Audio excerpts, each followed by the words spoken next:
Hello, everyone, and welcome to the stream. This is the fourth episode now, I believe, and today we have a very special guest with us. We've got Jason Wynne, and we have the Fad again as co-host. I'm just going to get this started. So, would you like to introduce yourself, Jason, just while I sort out this? Because for some reason the video is a little bit off for some reason on our webcams. Okay. So I'm just going to sort that out. If you and Vad will just want to have a little chat while while I sort this. Yeah, it's Fad around. Oh no! Oh, that's why it's gone weird. Ah, there we go. See, Right, yeah, there it we was my go. fault. I Sorry, you had to dropped out. stop the latency. I need Can to you hear me put now? that. I need to put that code into it so I can so it doesn't do that when people drop out. Well, it was my fault. I saw some latency on my end, and I went and I dropped out for a second. So Mm. yeah, but we're Yeah. all a go. Sorry about Absolutely. that, everybody. I'll get that sorted for next stream. But yeah, so as I was saying, today we've got Fad as the co-host. Welcome again, Fad, and we've got Thank you. Jason Wynne with us, which I'm really excited about this conversation. Really Yes. excited. Me too. Yeah. Yeah. Hopefully it's good. So Jason, do you want to introduce yourself? Tell us what you do. You know, a bit about your background. Yeah. So I'm a former Jehovah's Witness. I grew up in the religion. I got baptized when I was 18, and I got disfellowshipped twice. First when I was about 20, got reinstated when I was 21, and then I got disfellowshipped a second time when I was 24. And I was, even though being disfellowshipped for about the next 10, 15 years, I was still a firm believer. And it wasn't until 2014 that I kind of woke up from within the indoctrination and came to the realization that I've been lied to. And since then, I've been an activist in the XJW community. I founded a website called avoidjw.org, and I've been a strong proponent for victims of child sexual abuse, and also for people who are suffering from shunning, because it's a very real problem within the organization. Well, Yeah. speaking of shunning, you said something that I have not heard completely until this point. But being reinstated, is there any way you could tell me a little bit about that process? Because everything that I've heard is things are very straightforward and strict, and for you to be disassociated and then to be reinstated, that's just I've never met anybody, at least that I know of, that has been through that process. And I am an ex-Protestant, just so you know. Okay, okay, all right. No, the they have the process for determining whether someone should be disfellowshipped is very clean cut. It clean cut. If you They have an instruction manual called the Elders Manual, known as Shepherd the Flock of God, and it steps down exactly what the elders need to ask of a penitent to find out whether they're truly repentant, and then they decide then whether to disfellowship them or not. And there's a very kind of shady appeal process that you can follow, so that you may not be disfellowshipped. But in most cases, you're going to be disfellowshipped. If the elders decide you're going to be disfellowshipped, you're going to be disfellowshipped, even through the appeal. But then they say that a period of time has to uh, go on before they decide that, well, you can make steps to get reinstated. Is it just an arbitrary period of Exactly. time? Yeah, It really? yeah. So even though they have clear steps of how to disfellowship person, they don't have very clear steps on how to reinstate person. So you could be out for 9 months, a year, 2 years, 10 years. It all depends on the body of elders that are dealing with your case. But the formal process that you have to follow is that you allow a period of time to pass by. You keep attending meetings. So you have to be at every single meeting. Even if you're sick, you got to show that you're there, because if you miss even a day here or a day there, the elders may use it against you and say, well, you missed this meeting and you missed that meeting. So you have to be at every single meeting, and then you have to formally write a letter to the body of elders saying that you want to make steps to reinstatement. They meet with you, they tell you what you need to do next, and you try and meet those requirements. And then about a year has to pass by, and then they will announce that you've been reinstated, and if everything works out according to plan. Well, that's really interesting. Like I said, I hadn't heard a lot about people being reinstated, and I imagined that it would be quite the process, and it would be a harder process. And the fact that you were reinstated and then left again, I would imagine that the shunning at that point is probably even more intense than the first time around. No, it doesn't really work like that. But the shunning is the same, irrespective of whether you're disfellowshipped once or 10 times. It's Okay, always okay. the same. The impact on you is because everyone that's a Jehovah's Witness that had any contact with you, that ceases from that moment. But are they gonna let you come back? Like, are you still eligible? Like, what's the Everyone's eligible to be reinstated. But okay? what the flaw in the problem in the situation is that when you get reinstated, by the very fact that you got disfellowshipped, a lot of people look at you as being a bad person. So even when you Yeah, get reinstated, there's not all, but there are some people who always will look down on you. And so the likelihood of you recommitting a sin is very high, yeah. unless your support network within the organization is there, helps you along, and you can make steps to, work up the hierarchy, which you can do if you get reinstated. Okay. Um, so for me, I always felt that I was outside the second time after I got reinstated. I just felt I was a little bit outside, not with everyone, but with some people, and I always knew that this is never going to change. And so you nearly feed into the stereotype that they have around you, and so I guess I fed into that. And also, what happens is due to the fact that it's the shunning has on your self-esteem, you start to think that you're a bad person yourself. And so you're more likely to do bad things to feed into that. And I think that's kind of the route I went when I got this fellowship the second time. I just felt I wasn't worthy. I had bouts of depression. I was on medication and all the rest. The funny thing is, the fact is that after I got this fellowship the second time, I was suffering very bad with depression up until that point. But within 6 months of being disfellowshipped, I was able to come off my medication. I was suddenly feeling better. Despite being shunned by everyone I knew, I was Yeah. feeling better, feeling great about life. Yeah, there was the fear of Armageddon, but I felt that, well, the way I was dealt with in my judicial committee, those elders will also have to answer to God. And they're Yeah. the ones that disfellowshipped me wrongly, I felt. So, well, you know what? I made a mistake, yeah, but I was sorry for it. But they disfellowshipped me. And so, if God's going to kill me at Armageddon because I'm now a disfellowshipped Jehovah's Witness, It's well, them. some other people are going to have to answer for that mistake as well. I like it. Yeah. So, No, that's cool. what level of so you say that you obviously when you left and you were out for a while, the depression seemed to cease. Do you think a lot of that depression was coming from your time in Jehovah's Witnesses and the atmosphere of the of all of the rules and regulations and always being watched? Without a doubt, without a doubt. I I started getting depression from about the age of 18, and the reasons at the time I thought it was just life and being anxious over Armageddon because it was always imminent within Jehovah's Witnesses.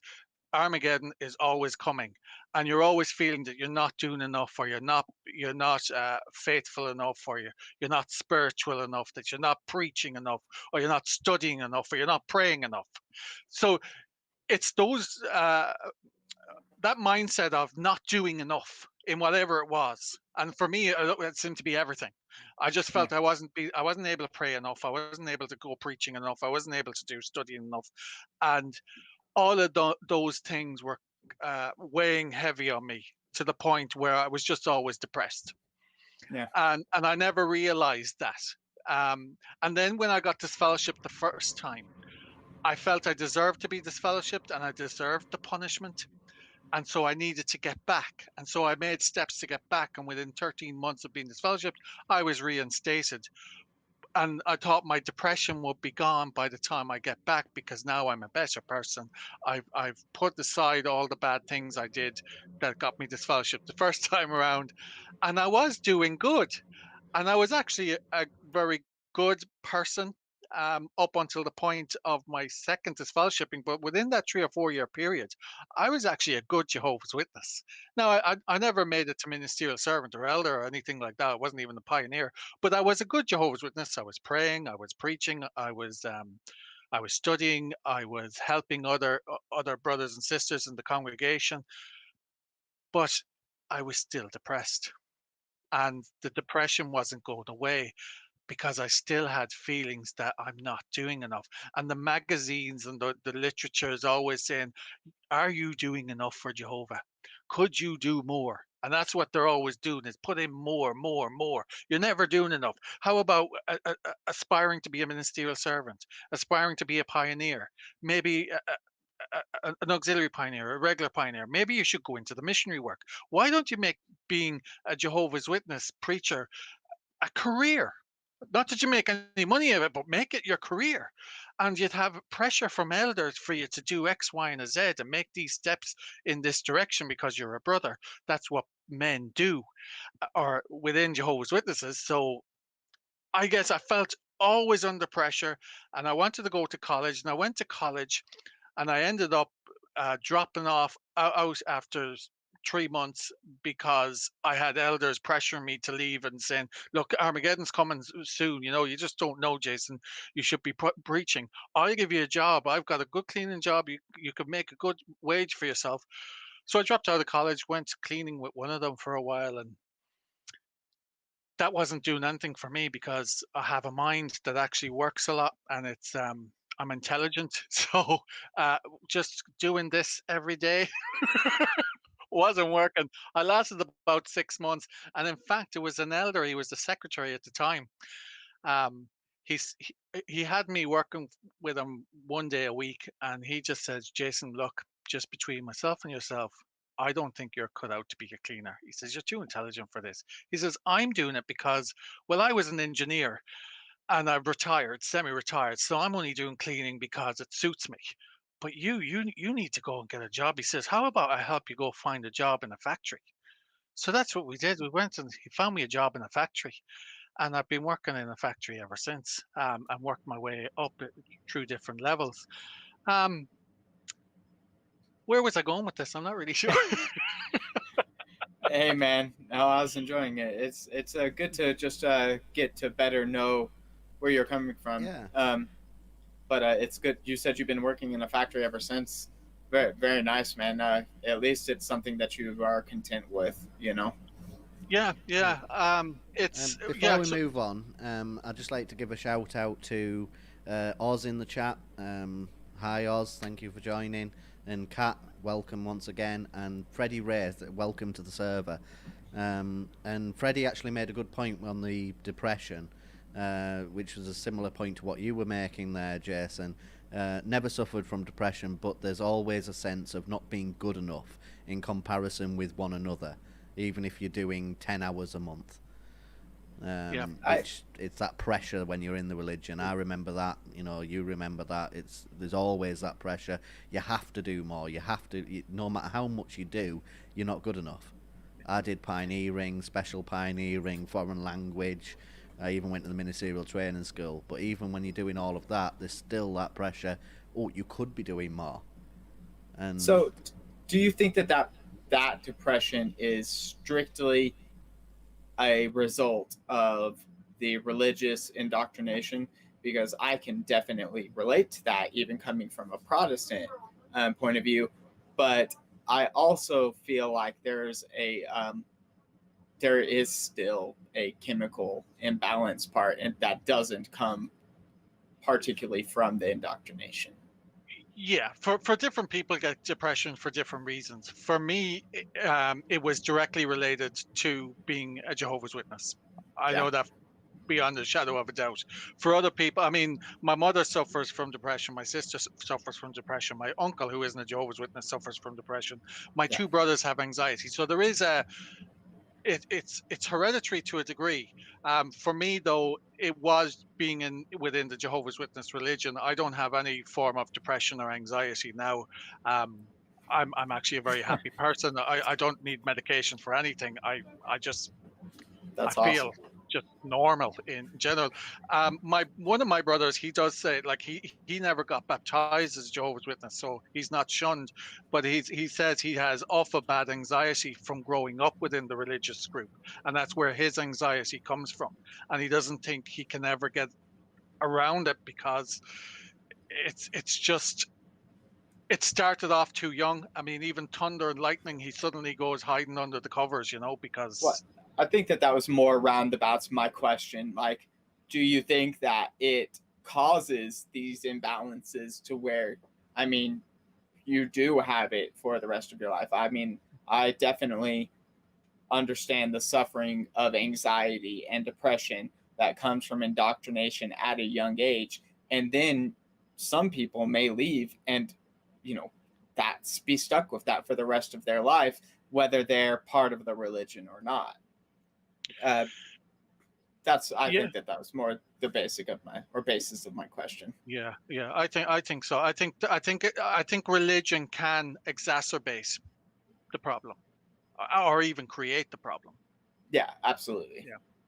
Yeah, I it's a wanted sad to thing. I wanted to ask about the reinstating process. Now I know you and Fad have already touched on this, but the atmosphere, like what it's like actually being reinstated into Jehovah's Witnesses, that process. Because from my understanding, when I was in the religion, I saw one or two people going through that process, and you obviously have to sit in the back, and it's sort of the rest of the Jehovah's Witnesses, all the other members are actively shunning you. What is that? What is that like? What that process? Well, for me, when I got reinstated, I didn't actually sit down the back. Oh, And actually, my congregation was kind of lax on the whole, having to sit down the back. Now, any that were this fellowship tended to sit towards the back. I personally didn't, because I'd always sit beside my mother. Now, I wasn't allowed to talk to her, but I'd sit beside her, and she liked me sitting beside her. So wherever she sat, I sat. Um, but when I still remember that moment when I got reinstated, because I just kind of started kind of getting a little bit strange, and that I started getting very nervous, because I knew that after tonight, when the meeting is over, everyone's going to come around me, you know, because I had a couple of people, they're like, great news, kind of whispering across the aisles, or by the seats. So I just knew it. And afterwards, then you do get love bombed by a whole load coming over. Welcome back. It's great to see you, getting hugs from brothers and sisters saying it's great to have you back. It's suddenly like from total silence to total just besotted with people just grabbing you and hugging you every which way. It's a little bit surreal, but a little bit nice at the same time. If I'm perfectly honest, you're not looking at it in a critical sense where you're saying, "Oh, they're only being nice to me because I got reinstated." You're actually glad that they're coming up to you and welcoming you back. It's kind of a bit of a relief too. Yeah, yes. that's definitely a different perspective that I've heard on it from it's from the majority of perspectives that I've heard, and I haven't heard a lot. That's why I feel truly blessed that Katie, the Borg Skeptic, lets me on this show, because I get to kind of see the different aspects of this church. It was always described to as a boogeyman in the Protestant realms, so that's Yeah, because the fact I've actually went to school in a Protestant school. Well, I went for the first 4 years of my primary school was a Catholic school, and it was actually a Catholic girls' school, and they allowed boys in it up until the we'll say the fourth grade, right? And then after that, you had to leave, and usually you go to the boys' Catholic school. But my mother didn't want to send us to the boys' Catholic school because she didn't want us to be indoctrinated within the Catholic Church. So she knew of Jehovah's Witnesses that were going to the Protestant church down the road. It was a very small Protestant church, the Protestant school down the road. It was a very small school because in Ireland, it's Catholic Ireland. It's usually all Catholic schools. Yeah. So, but there was one Catholic school where it's only a small number, maybe a total of 120 in the school, and it's right in the city, but it's a very small school, and there was a lot of Jehovah's Witnesses, and the only thing that they had, the difference between the Catholic and the Protestants, I guess, was Protestants have assembly in the morning from 9 to 9:30. So we could sit outside. We didn't have to go into it. Whereas within the Catholic school, the catechism is within the class at a particular time. So you couldn't really get out of the class. So my mum kind of preferred that we have this half-hour assembly, we can stay out of it. Yeah, every Thursday there was a little bit of Bible reading, but we were okay to do the Bible reading because that's all it is, reading the Bible, and there's no harm reading the Yeah. Bible, you know. Yeah. I No, I remember read the that. Bible. Yeah. I definitely remember that with my school when before I was got took out and taught at home, was the sitting outside of the assemblies, and I think it was me grandma used to sit with the My Book of Bible Stories book, and there was and read that to us while the assembly was going on and stuff. So I definitely remember that. Yeah, I guess there was a bit of moral support in that there was about 5 or 6 of us outside the assembly. I guess I've heard of other stories where Jehovah's Witnesses, they're the only Jehovah's Witness in the school and they're standing outside assembly. So they're all alone and they just look like a loner. But at least we had some moral support. There was 5 or 6 of us together. So you've kind of shown me, Jason, that it seems reasonable to understand that there are subtleties and differences depending on where you are in the demographic and how many people. A question I have to both of you would be, and especially you, Borg Skeptic, because I know you've talked to a lot of different JWs, ex-JWs. Do you like, I know there's a very centralized effort for the Jehovah's Witness, but do you think that there's a big difference between that, like the United States Jehovah's Witness or any like different country? Like, is it all very organized and centralized? Well, that's a very interesting question, and I'd like to hear your thoughts on this as well, Jason, because I um, I see some subtle but uh, quite a number of differences between, say, the Jehovah's Witnesses in America than the Jehovah's Witnesses in the area that I grew up in England. I'm not sure if you see the same differences in Ireland. Yeah, I think overall the structure is the same. I mean, if you go to a Kingdom Hall in the UK or the US or Ireland, it's still the same. The Mm. structure is the same in that you have certain meetings at certain times, and they're all done in a certain way, and they all read the same watchtower at the same time in the same week. So if on the Thursday night meetings, whatever they're studying in in in Middlesbrough, if they're studying in Galway or they're studying in Colorado, right? So that way they're exactly the same. But there would be regional differences, but they'd very, very small things. There wouldn't be a huge amount difference between the between what's happening in any part of the world. I mean, I guess if you went over to Africa, you'd see them wearing a particular dress that's unique to their region, whereas it would be frowned upon if I was to wear it in Galway. No, no, that's a regional thing. Those brothers and sisters can wear that over there, but you must wear a suit here in Ireland. Do, So there's that type do, of thing. do you all get the same broadcast or do you get different broadcast? Exact same. Well, yeah, exactly the same. Well, that's what I figured, yeah. In the olden days, from what I remember, when I was in before you had JW Broadcasting, you read from the obviously from the same watchtower or from the the same study articles and that, but there was leeway for the elders to give their own presentation, their own sort of interpretation. So sometimes I used to remember speaking to some witnesses that were down in London, and what they were getting taught was very subtle, but there were slight differences in the teachings due to the different regional areas.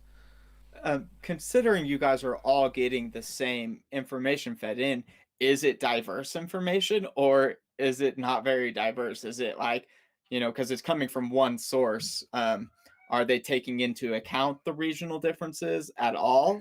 No, I didn't figure so. In these broadcasts, No, it's no, very yeah. So one-minded. the whole religion is built on unity.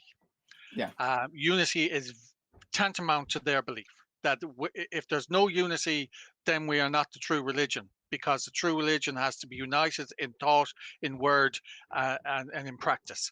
So if we don't have that, then we're not the true religion. So everything is the exact same across the world. The only time that they actually allow differentiation is if legally they need to do something else in that region. Well, it almost seems like it's a United States religion.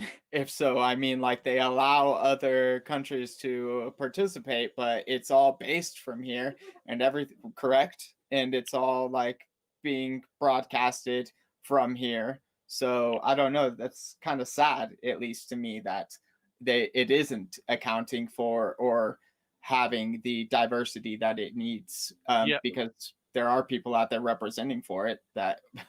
aren't So being represented themselves. they would disagree with you. So Okay. they think that, well, we're founded in America, we're founded in Pittsburgh, Pennsylvania, but we're not an American religion.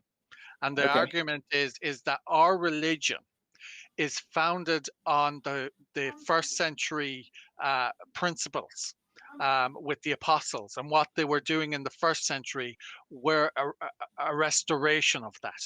So the Yeah. Jehovah's Witnesses are basically the exact same as first century Christians.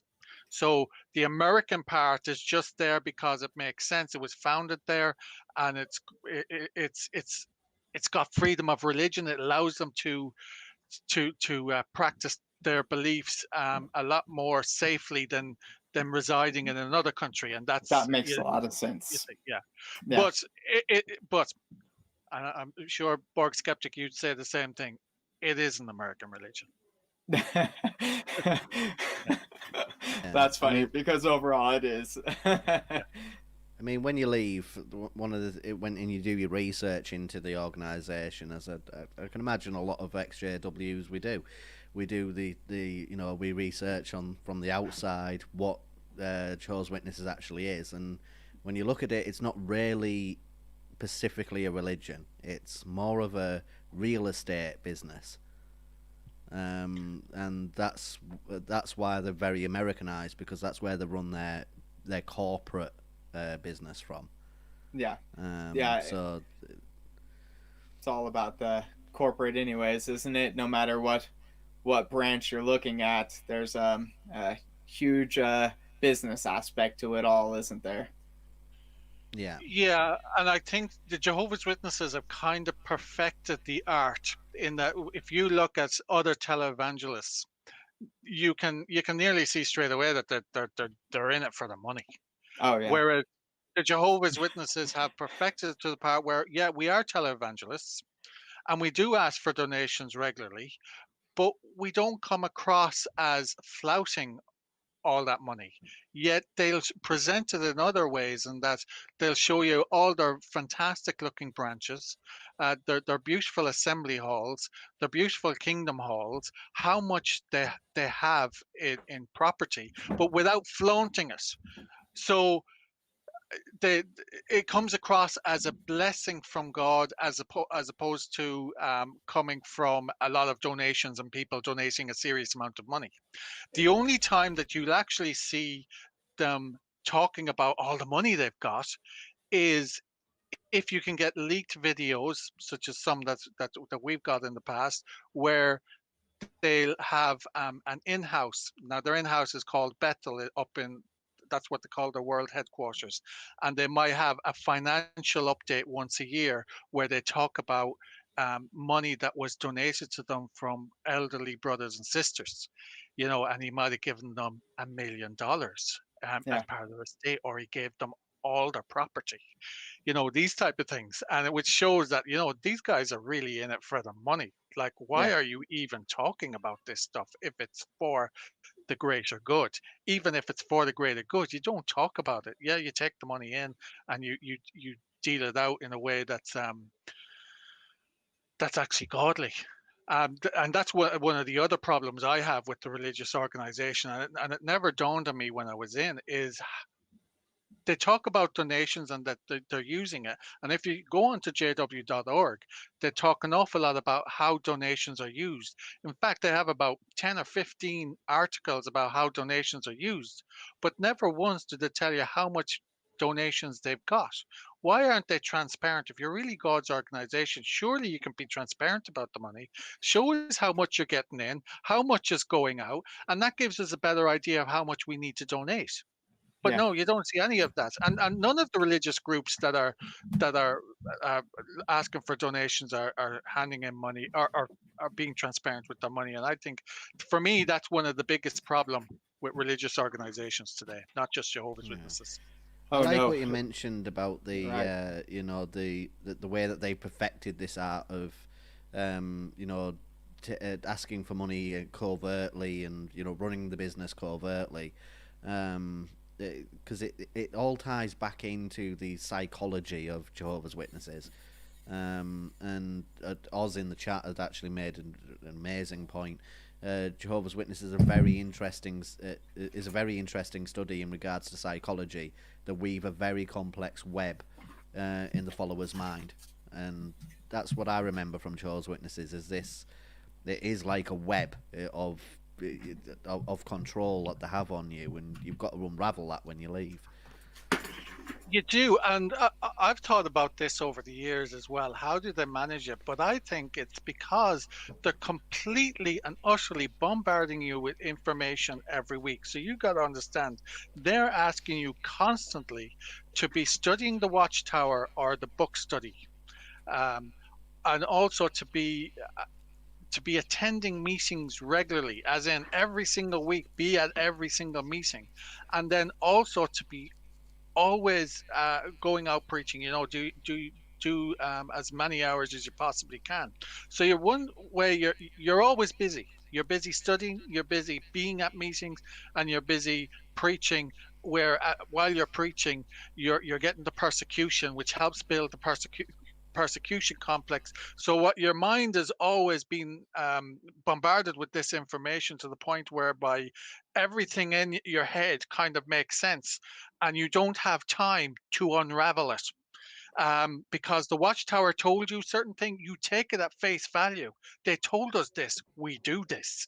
Yeah. I found it very interesting. I don't know if you've heard, like, one of the most interesting ones for me is the copyright thing. And I don't know if you've heard of Aled Jones, and they're going after him for taking one of the songs.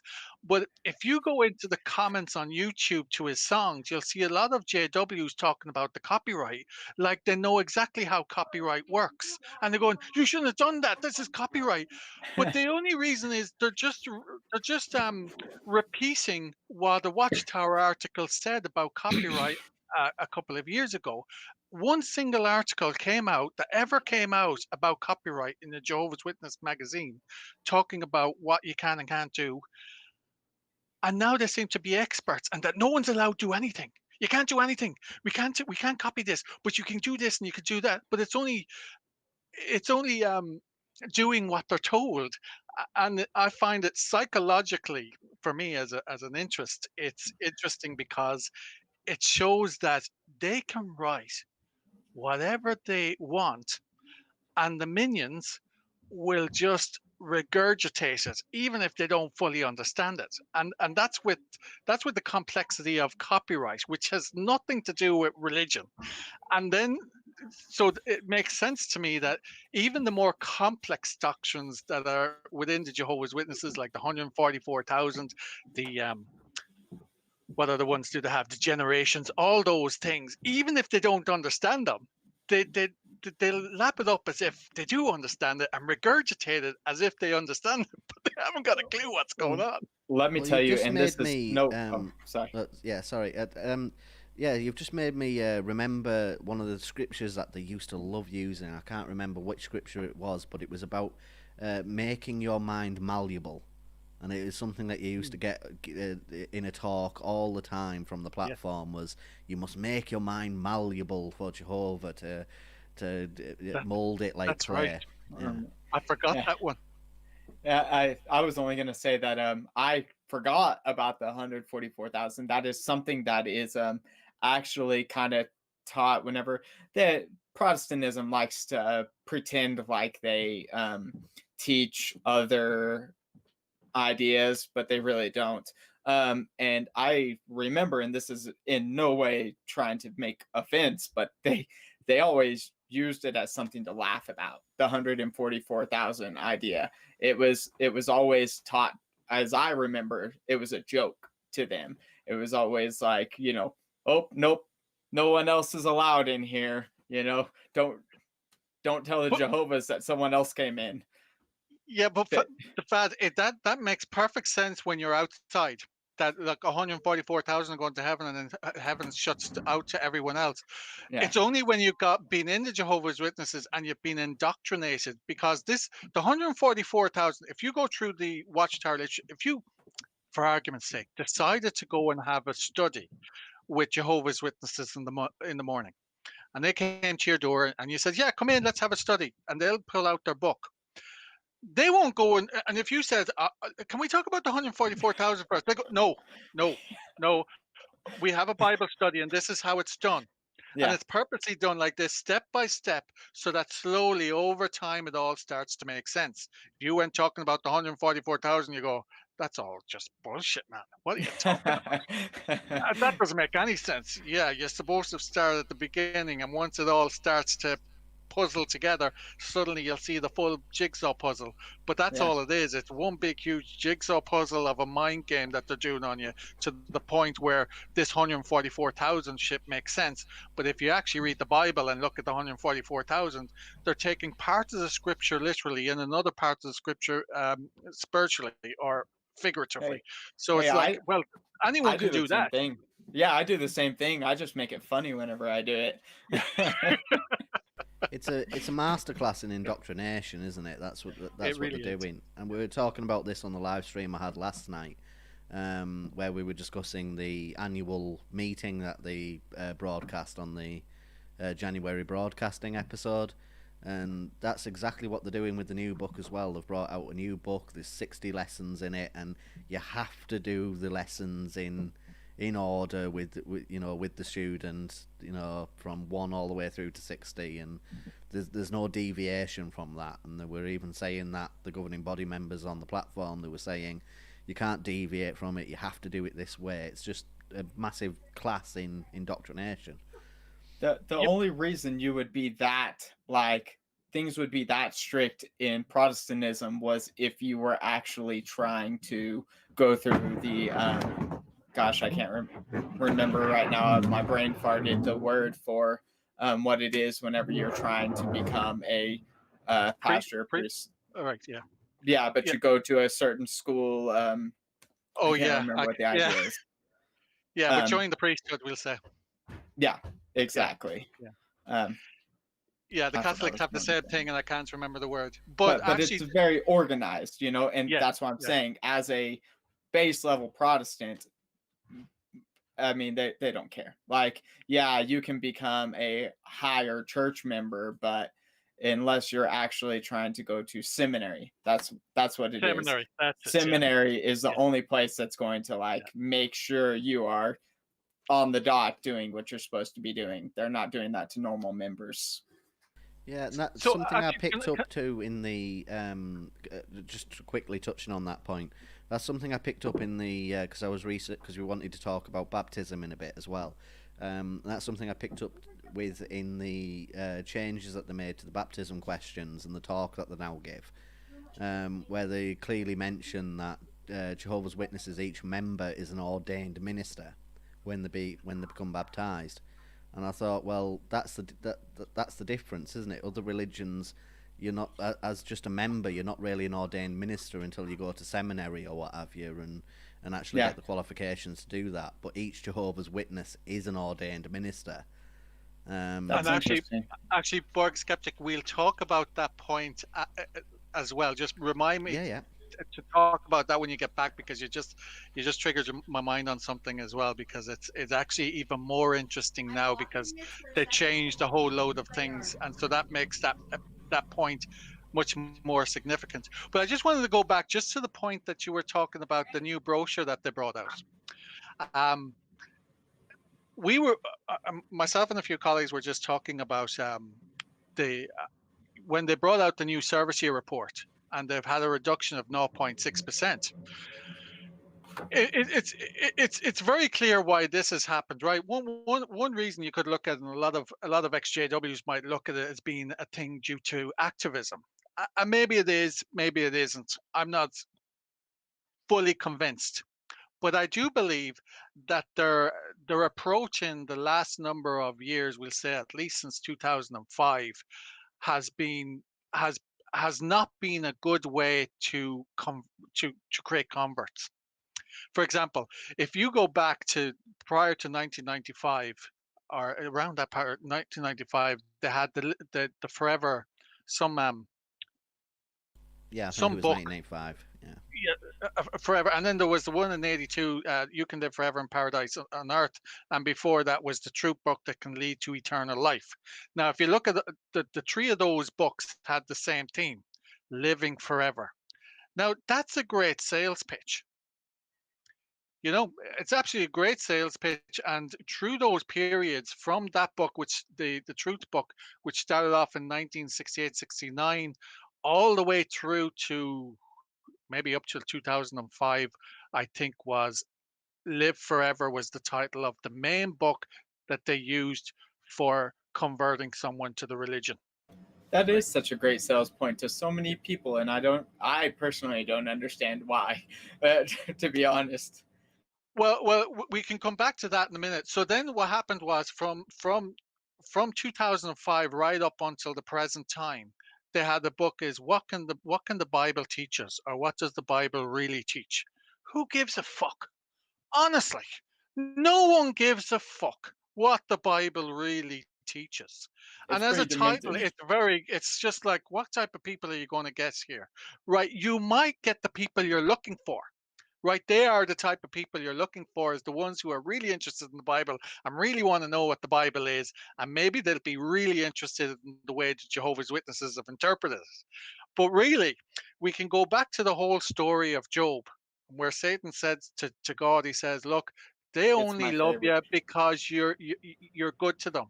And he says, "Well, why don't you go and test him out?" And so he tested him out, and he wasn't able to change him. But the argument I'd make here about Job is he was one fucking individual.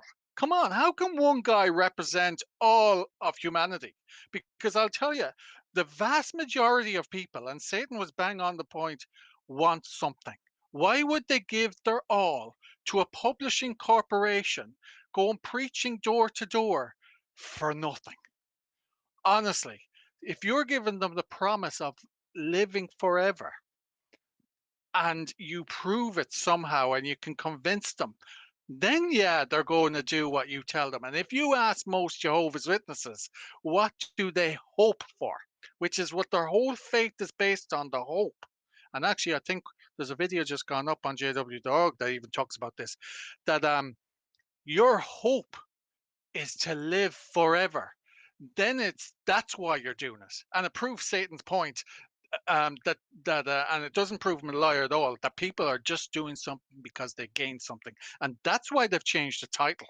The title now is Live Forever, an interactive guide. Yeah. So now what you're doing is you realize that no one gives a shit about the Bible, but they will give a shit about living forever. And hopefully we can reverse the downward trend in numbers. Yeah, Sorry, I went off on a That's rant there. interesting. No, uh, no, that that was a great rant.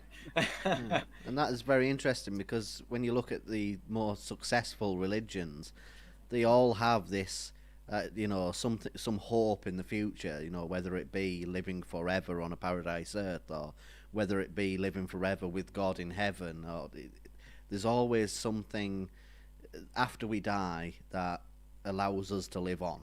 And as you say, that's a very powerful message. And all the unsuccessful religions are the ones that go, oh well, we'll teach you what the Bible says, word for word what the Bible says and how to interpret it. Because, as you say, nobody gives a shit about that. Yeah, not in this day and age. I think we're more in a much more secular society. We're a much more knowledgeable society, and I think the more knowledgeable people become, the more less likely they are to be religious. Yeah, there are very intelligent people that are religious, There not are. denying that, but but but at the same time, I think as time goes on, um, religion is going to become less and less, and secularism is going to win out. I mean, I guarantee you, if you brought up children without religion, and then you said that at 18 now you can decide to become religious if you like, they're going to look at it as just fairy tale stuff. The same I, way they read Goldilocks and the Three I Bears. find it interesting because you guys like do say, and this is pretty much the same, how organized it is compared to Protestantism. And Protestants, you can oh gosh, what were you just talking about? I'm so sorry, I lost track. Children, educating children, or Or indoctrinating right children. before that, the whole idea of this. I was going to point out once again how um, easily, or how they want so badly to bring people in that they don't. They don't look at people. Gosh, I wish I remembered the topic they were We on were that we talking were about on. living forever over teaching Oh, living forever over exactly. the Living Bible. forever and talking about being, afraid. I believe that a lot of Protestants are there for the fellowship, not because they necessarily believe what the preacher's preaching at them. Maybe they do have an internal fear of dying in hell, but even the idea of living forever, I don't believe that a lot of Protestants, maybe they believe it, but I don't think that it's something that they look forward to, or that's not what's keeping them at the church, at least. I That's think interesting. fellowship is the big thing. Do you think that's more so for elderly people? Because elderly people are more likely to be lonely because maybe they don't have any family, or family doesn't visit them Yeah, as often as they like, and at least they get some interaction with humanity at a church. yeah, I can see that. Well, but there are just, I mean, especially whenever you go to evangelical churches and these big mega churches, there's thousands of people in there. Most of them are there because they have friends and they have family that go there, not necessarily because that's what they've chose to turn their life over to.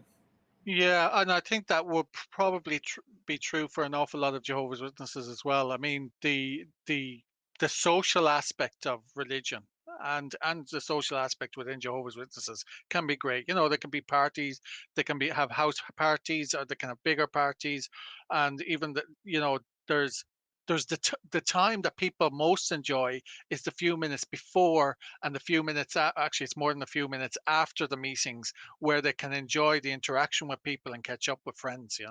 No, that's the same. Yeah, absolutely. Mm. Yeah, and from what I remember, it's even sort of shunned upon to leave the meeting straight after the meeting's ended. You're sort Yeah. of expected to be a good Jehovah's Witness, to stay there and participate in the love bombing. Yeah, no, for sure. I don't. I'm not necessarily against all the fellowshipping. Yeah. Throughout the churches that I went through, I've met a lot of very interesting and really nice people. Whenever I was going to the Greek Orthodox Church, there were some really, really interesting people, especially because a lot of them originated from different parts of the world that I had not been um, really acquainted to. But yeah, fellowship is it is a good aspect of the whole thing. But and I believe that there's a lot of people out there pushing for more fellowship outside of religion, which is a cool idea as well. Yeah, Now, like for me, I'm not anti Jehovah's Witnesses. I'm actually perfectly fine with Jehovah's Witnesses as a religion. The reason I became an activist is because of shunning. I'm anti shunning. I believe shunning is a form of torture because it's coercing people to do something they don't want to do, and that's coercing them to believe what Jehovah's Witnesses believe if they no longer believe. And we have under the Universal Declaration of Human Rights to change our beliefs.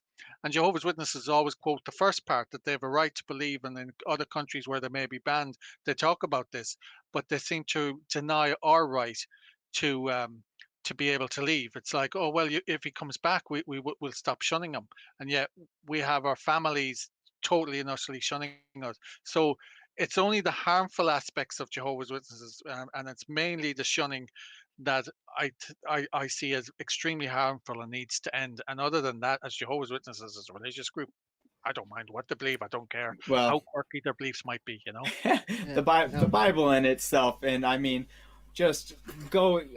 There is something to say about ignorance, and I do agree that it is blissful, but so many people out there have not studied the Bible, and I believe that if you were to take it and study it of your own regard without people trying to tell you what it means, it would turn you away enough, no matter what sect of Abrahamic religion you were Yeah, looking into. I It's agree. you pretty brutal. mentioned your activism. Could you tell us a little bit about what you do over at AvoidJW? Right. So avoidjw.org, when when I founded it in 2014, it was because of an incident related to two elders that had contacted me in February of March of that year, which is 2014, and they asked me to come to the memorial. But this before they asked me to come to the memorial, which is their only celebration in the calendar year, and that's Jesus' death. They called over and visited me. They asked could they visit me. I said, yeah, no problem. Up to this point now, I was still a firm believer in the Jehovah's Witnesses, even though I wasn't a practicing member. You know, I was disfellowshipped. So they called to my house. They spent 75 minutes in my house, and I said, look, I understand what I was disfellowshipped for, right? So the disfellowship was for fornication, sex outside of marriage, right? I said, well, I don't understand is why I'm disfellowshipped, because I always understood, and we said in our literature, that if you're truly repentant, you will be forgiven. I was truly repentant, but I wasn't forgiven. I was still disfellowshipped. I appealed and you still disfellowshipped me. I said, it seemed like you were out to disfellowship me, whatever. There was nothing I could do or say in that meeting that was going to tell you otherwise. So I would like to know why. And they go, well, they should always have told you why. I says, well, if you can come back to me, that would be great. So they said, well, can you come to the memorial? I said, yeah, fine. So I went to the memorial. Um, I didn't hear from them. Then they were going door to door in July, right? So a few months later, and one of the elders was going by my house. He was going to walk by, and I go, oh, hi, Malcolm. You decided you're going door to door. I said, have you got that information? Oh, I didn't think you wanted it. I says, why? What would make you think that? He says, well, you didn't come to any more meetings. I said, I didn't know I needed to go to any more meetings to have a question answered. And he go, okay, I'll look into it for you. Didn't hear anything. So in the meantime, my brother, um, one of my brothers, he's just a year younger than me. He says, Jason, have you ever researched Jehovah's Witnesses? I says, no, I'd never bother researching them because it's all apostate stuff, you know, and it's all lies. And he says, Jason, if it's lies, you'll know it's lies. He says you should have a look. He says some of the stuff is just way out there. So I went and down the rabbit hole, and within a couple of weeks, I was totally angry because I found that they were lying to us. I said, if they're lying about one thing, then what else are they lying about? So that's when I started doing a whole load of research. And then I said, people need to avoid this religious group. They're just a bunch of liars controlling our lives. I've gone through all this shit for years and they've been lying to us. I said, I'm going to create a website called avoidjw.org because they should avoid jw.org. So hence Wow. the name avoidjw.org. It's morphed since then. So the first thing the first article I ever wrote was an article that says 12 ways on how you can avoid Jehovah's Witnesses. So it was like Shut. it Don't was a answer the door. yeah, it was just jokey things, hide behind the couch, close the curtains, these type of things. Um, but I think within a couple of weeks, I was like, well, I have to figure out what I want to do with the site. And then I was, as I had been researching more and more, I discovered that, well, they have all these secret policy letters, they have secret elder manuals. Why do they have all these secrets? They shouldn't have any secrets about anyone. So I started finding that they're all over the place, all over the internet, but people were hiding them because they were terrified that Watchtower would shut them down. I said, I don't give a shit about Watchtower. If Watchtower want to come after me, they can come after me. I don't give a shit. I'm putting that all up in one place and then we'll worry about them coming after me after that. So I just started compiling loads of letters, huge amount of policy letters, elder manuals, other books, started putting them up online and linking to them so that people could download them. I had people saying your site's going to be shut down in weeks, man. What you're doing there is dangerous. Watchtower shuts that shit down fairly quickly. I says, well, if they want to, they can. But this is my religion. It's the religion I grew up in. It's the religion that told me never to look at anything outside of it, but because they're all liars, but it's them that are lying to us. I said, I have a right and I have a duty to myself and to other Jehovah's Witnesses to do this. And so that's what I did. So Avoid JW has the largest collection of literature in the world relating to Jehovah's Witnesses. It has even more than what's on jw.org. I mean, jw.org has everything that goes back as far as 1950. Not everything. It has all the publicly available stuff going back to 1950, whereas Avoid JW has the publicly available stuff, the confidential stuff, going from the present all the way back to the 1890s or something. Nice job.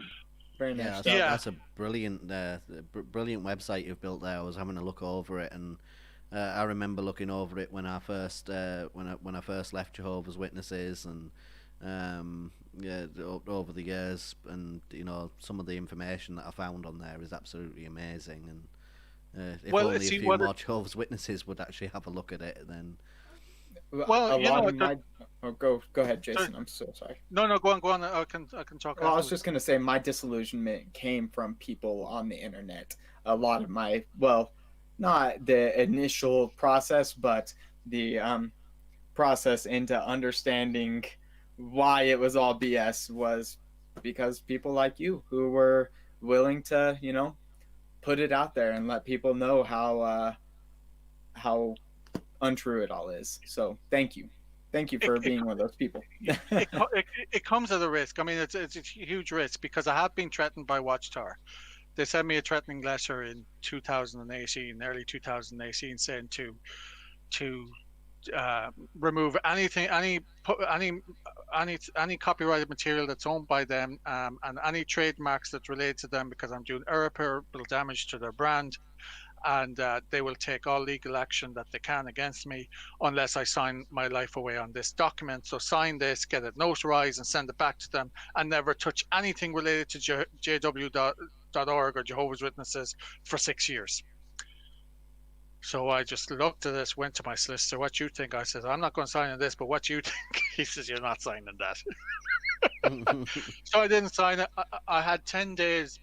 Philip Brumley, their senior counsel, gave me 10 days to respond. I'm not sure what he could have done after 10 days, but I thought, you know what, I'll wait to the 10th day and respond to it. So I responded on the 10th day and I go, I don't own X, Y, and Z, because he listed 3 sites. I said, I own this site, but I don't own these 2 sites.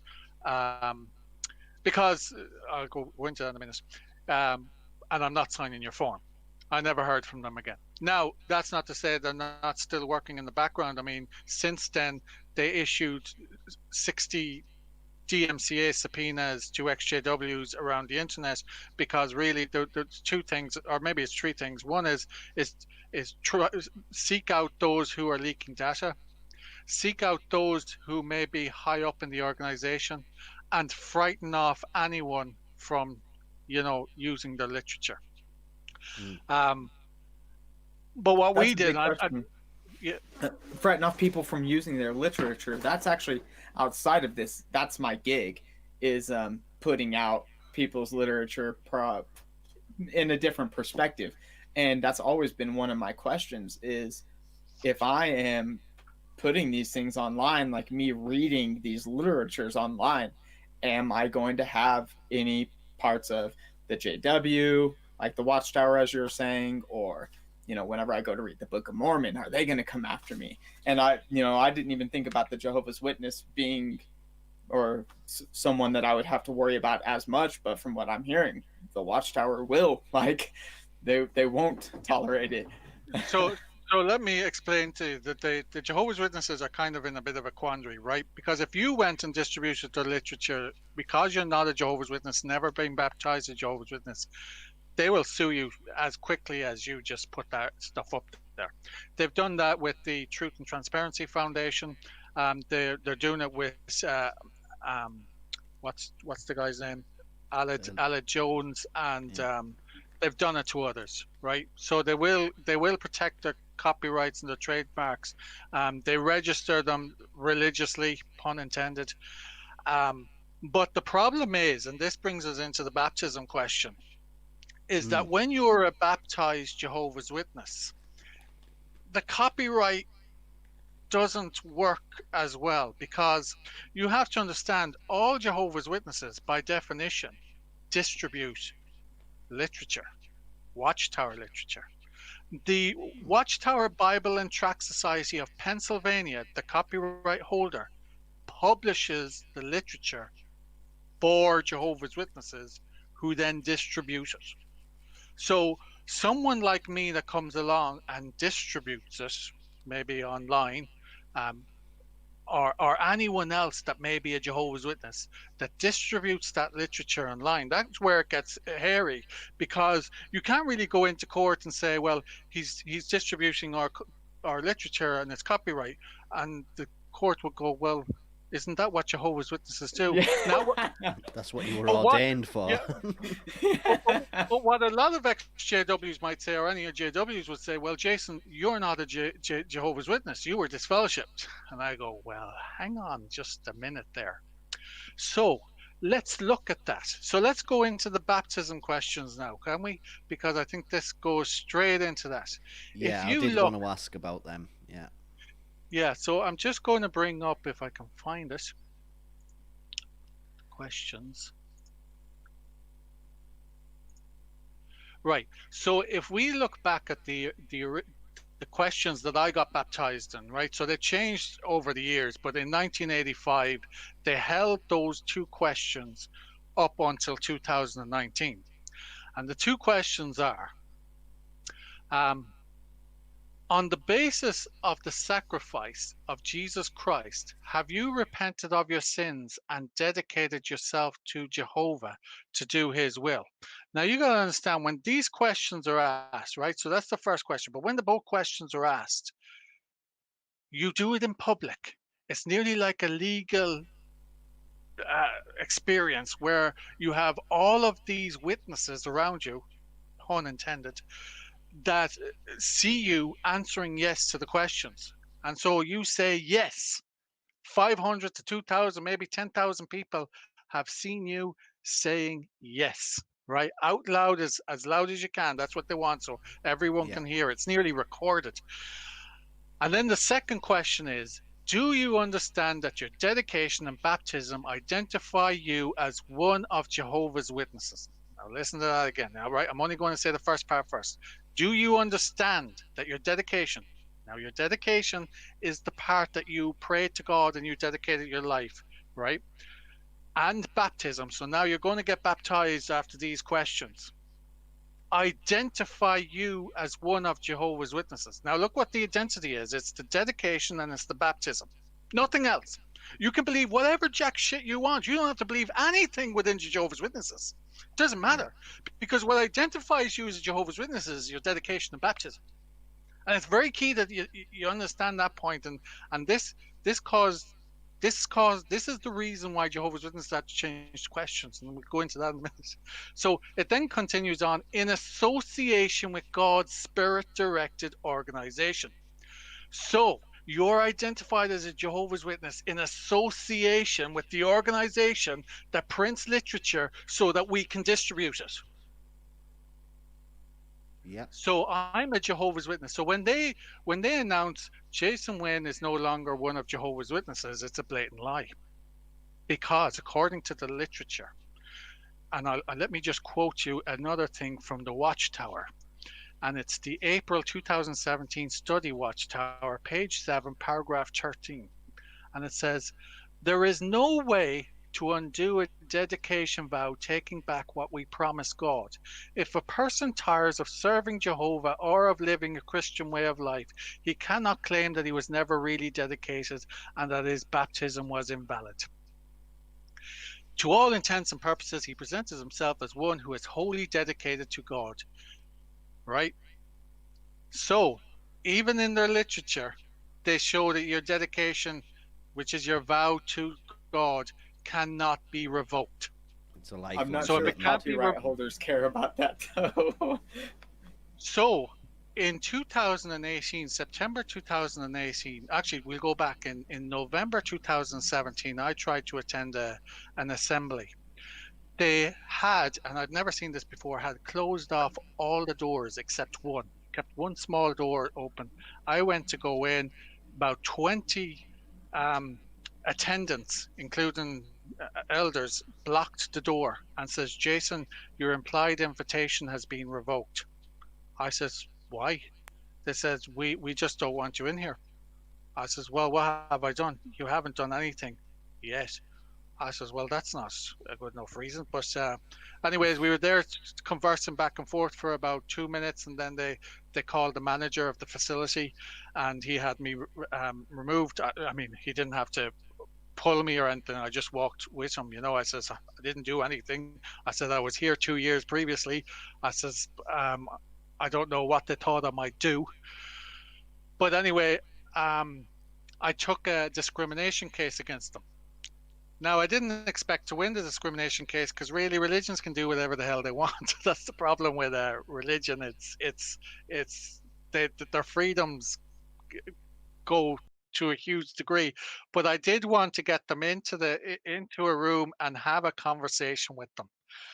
And so one of the points I wanted to make was I wanted to prove that I was a Jehovah's Witness and that you're discriminating me on on religious grounds, that the Jehovah's Witnesses are stopping another Jehovah's Witness from attending a Kingdom Hall or an assembly or an event, which once it goes into that ground, it's wholly religious. And governments and any of these hearings, they can't touch it anyway. But I knew that, but I just wanted to see the reaction of these guys when I tell them that I'm a Jehovah's Witness. So we went down through the two questions. I said, isn't it true that you answer yes to both of these questions at an event like an assembly or at a district assembly or a regional assembly? And they said yes, and they didn't really know where I was going with it. And I said, isn't it true that there's no way to take that vow back? And they go, yeah, that's true. I says, so therefore I'm one of Jehovah's Witnesses. And they go, no, no, no, no. I says, look, I pulled out the watchtower. It says here, are you going to go against what's watchtower? No, no, no, no, no, no. And it was three elders in front of me and their lawyer, who was also an elder and a representative of Watchtower Bible Tract Society of Britain. He had come over from the UK, and the four of them were all kind of looking at each other and didn't know what to do. But I tell you, it made my day, because I don't think there's many XJWs that would say that they're Jehovah's Witnesses. And that day, right, so that was in September 2018, the hearing it went on for 4 hours. I can't go into the whole details of it, but that point I just wanted to make, because it was just shortly after that, May 2009, they changed the baptism questions. They can't have apostates claiming they're Jehovah's Witnesses. So it's interesting how they will quickly change doctrine to get around what an apostate might say in a court. Well, Yeah, that's that's really good to interesting. know because I didn't realize I was going to get immediately sued had I tried to pursue what is there no like protection of um oh There, there's fair fair use. fair There is. use, yeah. There is fair Yeah. use. So so actually, because they've been doing a whole load of DMCA subpoena takedowns, right, and they've done 60 of them, it's got them into a little bit of trouble in the courts because when they went to the courts trying to get more identities, they hadn't at this stage sued anyone. And we were saying this is a witch hunt because all they're doing is trying to find out who are the Jehovah's Witnesses and disfellowship them or discipline them or defrock them, so that if they were elders or circuit overseers or ministerial servants, they'll no longer be any of those because they've been leaking data, confidential data that they don't want apostates getting. But so then by the time they got to the 55th, people who were getting subpoenas started going to the courts and saying, look, they're not doing anything with it. They just want my data so that they can disfellowship me. They have no intention of suing me. And it's true, they won't sue them because they can't sue them. All right, they might try it. They might try it in court.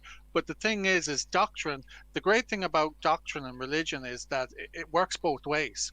So if the Jehovah's Witnesses want to go and sue me, I can use religion as a basis to protect my beliefs, which is to distribute literature. And it's an internal thing between a religion. It's a religious dispute that needs to be ironed out between us. And if they want to iron it out between us, they're more than welcome. But the Jehovah's Witnesses are in a quandary there because they want the courts to help them out when it suits them, and they want the courts to stay away from them when it suits them as well. So they want them. They'll try and bring the courts in when they want to attack an apostate, but they want the courts away from things when they're dealing with child abuse. But it has to go Mm. both ways, you see, and that's kind of where Avoid JW is going. And there's a bunch of us on Avoid JW that work together, putting out this thing. And then maybe one day, I mean, this is the first time I've ever discussed this in public or in a public setting. Maybe they will come after me and they'll have another means, and so be it. If they do, again, they'll have to prove a whole load of things because I'm not admitting whether I own Avoid JW because I don't. I have no control over it. If the Jehovah's Witnesses say, for example, the morning says you got to shut that down or we're going to sue you for $100,000, I wouldn't physically be able to. Yeah. So you don't have ownership over that. I don't have ownership. Yeah. Good. Yeah. So you've got you seem like you've got your legally you've got your bases covered there. But just back to the Fad's point about the whole copyright thing. So they got themselves into a quandary because they hadn't sued anybody at this point. So they had to actually reveal a few things. So one of the things they revealed is they're looking for people in the US that they can sue. And they're saying that the people outside the US, it's a little bit more difficult and they have to consider costs and all that's involved with that. And so that makes things a little bit more difficult, although I think that's an excuse. And then they said, well, we have one case that we are going suing, but it wasn't Jehovah's Witnesses. It was the Truth and Transparency Foundation, who are Well, Mormons. that's what I was wondering is because like you were saying, the Jehovah's Witness, you have a way more likely chance to get away with it, but someone like me per se, even though fair use could be in play, they're still going to come after me a lot harder because I'm not Jehovah's Witness. Yeah. But then the fact there's also fair use, and fair use allows you to do a lot, and we've learned an awful lot because Watchtower has gone into court. The courts have actually protected some individuals on the basis of fair use, and it's also drawn a line for Watchtower. It's kind of they need now to be very careful how they proceed with DMCAs, and they kind of stop them because there is the fair use. You can actually post something online and talk about it, and there's nothing they can do. because it's a discussion point. Mm. So even if you're not a Jehovah's Witness, you can criticize their videos, their books, their their their letters, anything that they've copyrighted, as long as it's transformed the intent. Yeah. So if their intent is to indoctrinate a person, but you're using it for criticism, you've completely transformed its use from what it was intended for, and that's fair use. I'll be I using think, it for a laugh. Yeah, that's what I was going to mention. The fair use also covers as long as it's for public information or parody. Yep. Now, I don't know the whole ins and outs of copyright, but I've learned a lot. But I still feel that the copyright infringement doesn't apply to Jehovah's Witnesses by our whole nature as a religious group. We distribute literature. Yeah. Yeah, that's really interesting. I've never heard that angle before, but that is a very interesting angle. I mean, and I like what you mentioned about that we took a lifelong oath, and there is no way, even though they announce that with fellowship we're no longer a member of Jehovah's Witnesses. That's just not the case, because in their own publications, they state that you're always a Jehovah's Witness. So that's very interesting. And see that's the angle they were using, is that, well, you're dedicated your life, and because you dedicated your life, that's why we're shunning you, because you're not living up to your dedication, right? But now, if you look at the new questions, I had them there second ago. What they've done is they've slightly changed them, right? So the first one was, have you repented of your sins and dedicated yourself to do Jehovah's will? It's now changed to, have you repented of your sins, dedicated yourself to Jehovah, and accepted his way of salvation through Jesus Christ, right? So it's nearly the same as the first question in 1985. Yeah. But the second question now is stripped down. Instead of your dedication and baptism identifying you as one of Jehovah's Witnesses, it's your baptism identifies you as one of Jehovah's Witnesses. And instead of God's spirit-directed organization, it's with Jehovah's organization. So there's not really a huge amount there. Jehovah, it's just like, I think they like to use Jehovah a lot more than, as they're progressing as a religious group, Jehovah seems to be more of the thing. But so now they've taken away the dedication. So your dedication is a vow that's for life, but by taking it out of the question, it now has nothing to do with you identifying as Jehovah's Witness. What identifies you now as a Jehovah's Witness is just your baptism. But your baptism is nothing. It's only a symbol. So if they disfellowship you in the morning, after you had been baptized to these questions, they can perfectly claim that you're no longer one of Jehovah's Witnesses.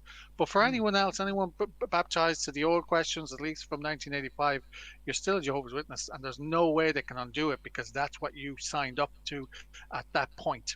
It's a point in time. And so the new questions came into effect in May 2019. So it's just funny. I just think it's just a silly religion in that they have to change questions. I mean, to be honest, I think as a religious group, why do you need to answer questions to get baptized? They say that they mimic what the first century Christians did. Did all the first century Christians line up and John the Baptist goes, hang on now, I have 2 questions to ask you. Exactly. Question 1. They should get rid of the questions, right? Have all these questions in the background, in the back room with the elders, as you would with all the other questions, if you really need to do questions. But I really feel that questions turns the whole religious group into more nearly like a college course. Yeah.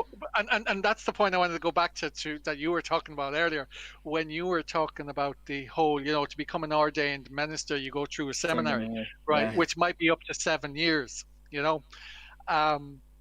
whereas within the Jehovah's Witnesses, you go through, well, what you used to go through is you went through 3 sets of questions, right? And I think there was up to about 90 questions. They've stripped them back completely. There's now only 59, under 60 questions. Definitely under 60 questions. And if you look at the questions now, they are simplified drastically so that a 6-year-old can understand them. for obvious reasons, Yeah. because they're now more focused. If you look at the organized book now, it's more focused on children and getting children baptized and encouraging parents to get their children ready for Mm. baptism. So what they're now doing is asking more simplified questions. So if you actually looked at the OT book 2017 and went into the questions on that version, now you won't get that version on jw.org, but you will find it on the voidjw.org, great website. And then take the 2019 edition, which you will find on jw.org, but you can also find it on the voidjw.org, and look at the questions at the back that that people who need to become members, when you look at the questions, you'll see how simplified they have brought them and how many they've stripped back. And then at the end, once you've answered all these silly questions, and then you've done your baptism, you are now a fully ordained minister, as you were saying, Skeptic. You know, it's just uh, it's just ridiculous that a 6-year-old can become an ordained minister. You It's know, it's Yeah. so I backwards wanted. too because you guys are so strict about things, but then Protestants who are so lax about things, if you want to be an ordained minister, you go and like there's some really cool things. You actually, study in depth the into the Bible, and I was excited about learning a lot of those things even outside of the religion. Now feel like I would have benefited from learning Greek and things of that nature. Um, but yeah, it's just funny to me that there's so much structure there, whereas it's just that complete opposite. And normally there wouldn't be structure, but there is. yeah, and that's Yeah. one of the problems. One of the biggest issues I have with the religious group is that, right, it's just these handful of questions that help you become a member, and you can be baptized as a member extremely young, but then they hold you to rules that they keep hidden within an elder's manual. You know, now they'll say, "Oh, we have them written other ways." You do and you don't. You have them in a certain way, but you don't say how the whole process is run. You don't explain to the members within your literature how that judicial committee works and who decides who's repentant. You say that if they're repentant, they're going to be forgiven and they'll continue as member, and that you just have to trust the elders, but you're not telling them that the elders have all these secret rules that they're following and that they're deciding whether that person is repentant or not, and yet everyone has to trust them. I mean, humans are going to be human. And that's one of the biggest issues I have with them as well, is having all these secret rules and policies that the ordinary member doesn't see, especially women. You know, no women is allowed to be an elder or ministerial servant, so they're definitely not going to be able to see them. At least men have a chance if they're really that way inclined. Yeah. Exactly. And it's nasty. I wanted to actually talk a little bit about with baptism about the age involved within Jehovah's Witnesses. Now I know you mentioned that you were baptized at 18. I was baptized at 11-year old, and I've heard that some people are getting baptized as young as 7. Um, Yeah, I've seen images of young kids. It's very hard to tell how old they are, but I mean, there was one there where some child got baptized in the batch, because of the coronavirus, and he only looked about 6 years of age, 6 or 7 years of age. He did look very young.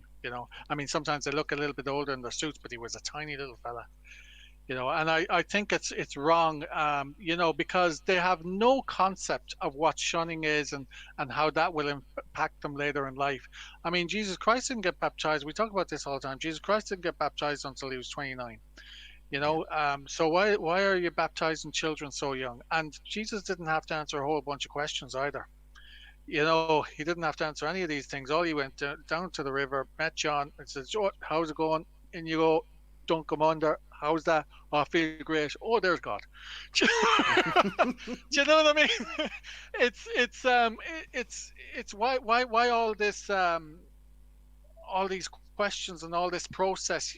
It's nearly to kind of cover themselves if someone asks later on about the actually it is, because if you actually go into that watchtower I think I was talking about, they talk about considering the steps that the elders take to be sure that a person is qualified for baptism. It will be extremely rare for anyone's baptism to be invalid. So If you have a 6-year-old and you gave him all these questions, anyone can read off the page. It's Yeah. not like a 6-year-old has to be able to come up with his own words. And even if he did, he might write them in the margin because his mammy or daddy helped him. So it's wrong. At least, like, I got baptized as a Catholic because my dad was a Catholic. My mom used to be a Catholic, and she was a Catholic when I was born. Actually, I got baptized as a Catholic, but I didn't make. I made my communion, but I didn't make my confirmation. But I still have all my Catholic friends, even though I went to my church when I was 17 and I handed in my letter to hand in my resignation. What did the priest say? He said, "Look, you're welcome back anytime." Can you imagine that with Jehovah's Witnesses? It says, "Yeah, thanks for that. Are you Yeah. sure you don't want to remain one?" Well, we'll make the announcement next week. So Johnny is no longer one of Jehovah's Witnesses, I, and I that's like it. John. I like that you brought up the fact about it's very rare that a baptism would be viewed as invalid because of all of these questions and rules and the amount of effort they put into these baptisms. Because I did try to go through an appeal process to get my baptism ruled as invalid. All Um, right. I actually contacted the London Bethel about this and went through an appeals process on that. Obviously, didn't get anywhere with it, but it was on the grounds of when I was only 11 when I was baptized. I didn't understand what was going on. It was basically just copy and paste the answers, sort of thing. I hadn't made no dedication because it wasn't what I truly wanted, and I didn't truly believe. And I was being abused at the time. I was being sexually abused by my stepmother, who was Jesus. forcing me into the baptism. So I was actually undergoing Stockholm syndrome at the time. So anything that she said to do, I You just had to do. There was no way around it. So it was all just lip service on my behalf, to protect myself. But as you say, they've got themselves pretty covered pretty well on that angle, and you can't get anywhere with it. it is, but I think we are making headway. The great thing about the Jehovah's Witnesses is they write so much. The very fact that you write so much, the more you write, the more likely you're to contradict yourself or cut yourself Mm, without realizing it, because it might make sense at that point, but later down the road, it'll catch you. And I think that's what's happening with the Watchtower. I mean, they have an awful lot of data on former members. If we're former members, well, you don't need any data. It's kind of like if you go to the club and it's by invite only. Your name's not down. You're not on the list. You can't come in. yeah, But it seems within the Jehovah's Witnesses is your name's down here as an apostate. You're not getting in. It's like yeah, they're listing people they don't need to be listing. It's either your name is on the list, and so this goes into the whole data protection. They have a whole load of data. They hold it in a system called hub within the world headquarters under tracking persons. Why are you tracking us? Tracking all of us. So I mean, they have data on you, they have data on me, they have data on hundreds of thousands of former Jehovah's Witnesses, former believers, and it's wrong. And you know what, that's where they get caught up. It's like, you want to hold on to it, fine, but there's a cost to that. You might have tried to get, actually, can you explain more the whole appeal process on when you tried to get your baptism and all that? That's quite interesting to me. yeah. So at first it was the elders that I spoke to in my grandmother's congregation, the ones who disfellowshipped me. They obviously tried to wiggle out of doing anything themselves, so they got me contact London Bethel. You get put through to I think it's the service department. You get put through to. You speak to about 10 different people who all try to give you their own little version of why they can't do anything, and then you keep pushing, and eventually they'll say, right, we'll look into this further, and then nothing happens. So you just keep contacting back, and you keep getting put through to somebody higher. I think I got through to the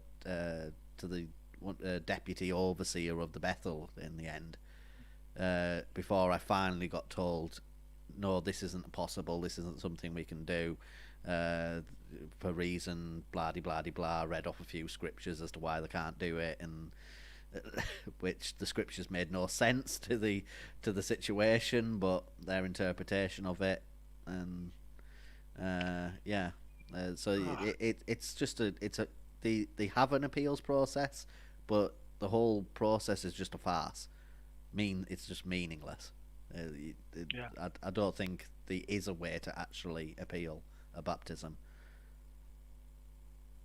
No, and as I just quoted that there, I think that's why they have that in there now in the 2017 Watchtower, considering the steps that the elders take to be sure that the person is qualified for baptism. It will be extremely rare for anyone's baptism to be invalid. So it'd have to be very extenuating circumstances.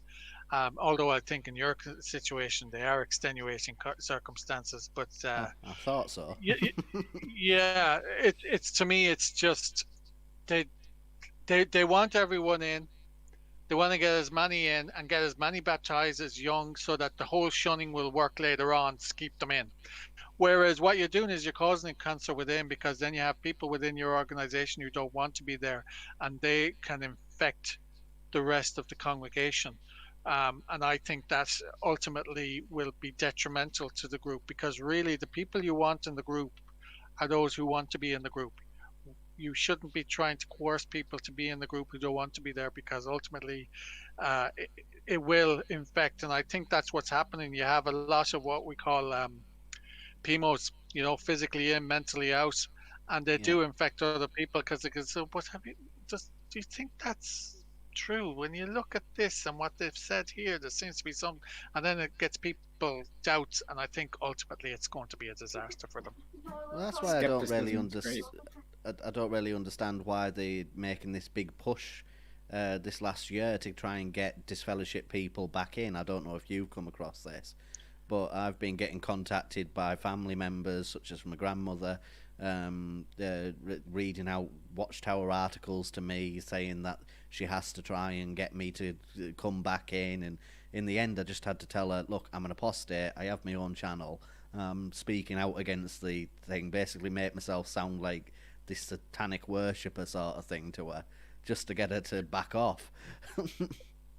Well, you were lucky. I didn't get any calls, and I was wondering, would they? But see, I'm seen as probably the worst of the worst Mm, apostates in my locality. I don't know how much my mum knows of my apostasy, but she would know a bit about it, so she wouldn't contact me anyway.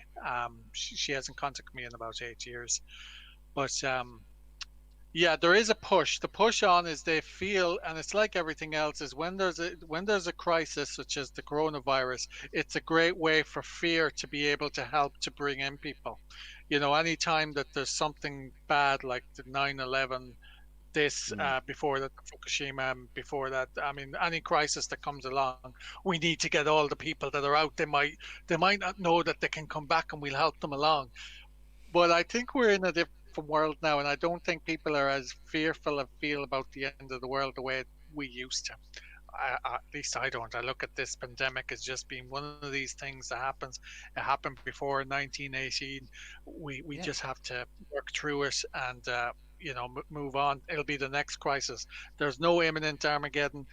Armageddon has been imminent with Jehovah's Witnesses since 1874, and it's going to be imminent 100 and 200 years from now as well. And I it's going to mean, be the same. Armageddon is imminent, all right? You Yeah, just never know. It yeah, really is. And maybe not in the spiritual sense, but yeah. it is. I feel this last year for Jehovah's Witnesses is going to be a massive embarrassment. I feel it's going to be the next 1975 for Jehovah's Witnesses this last year.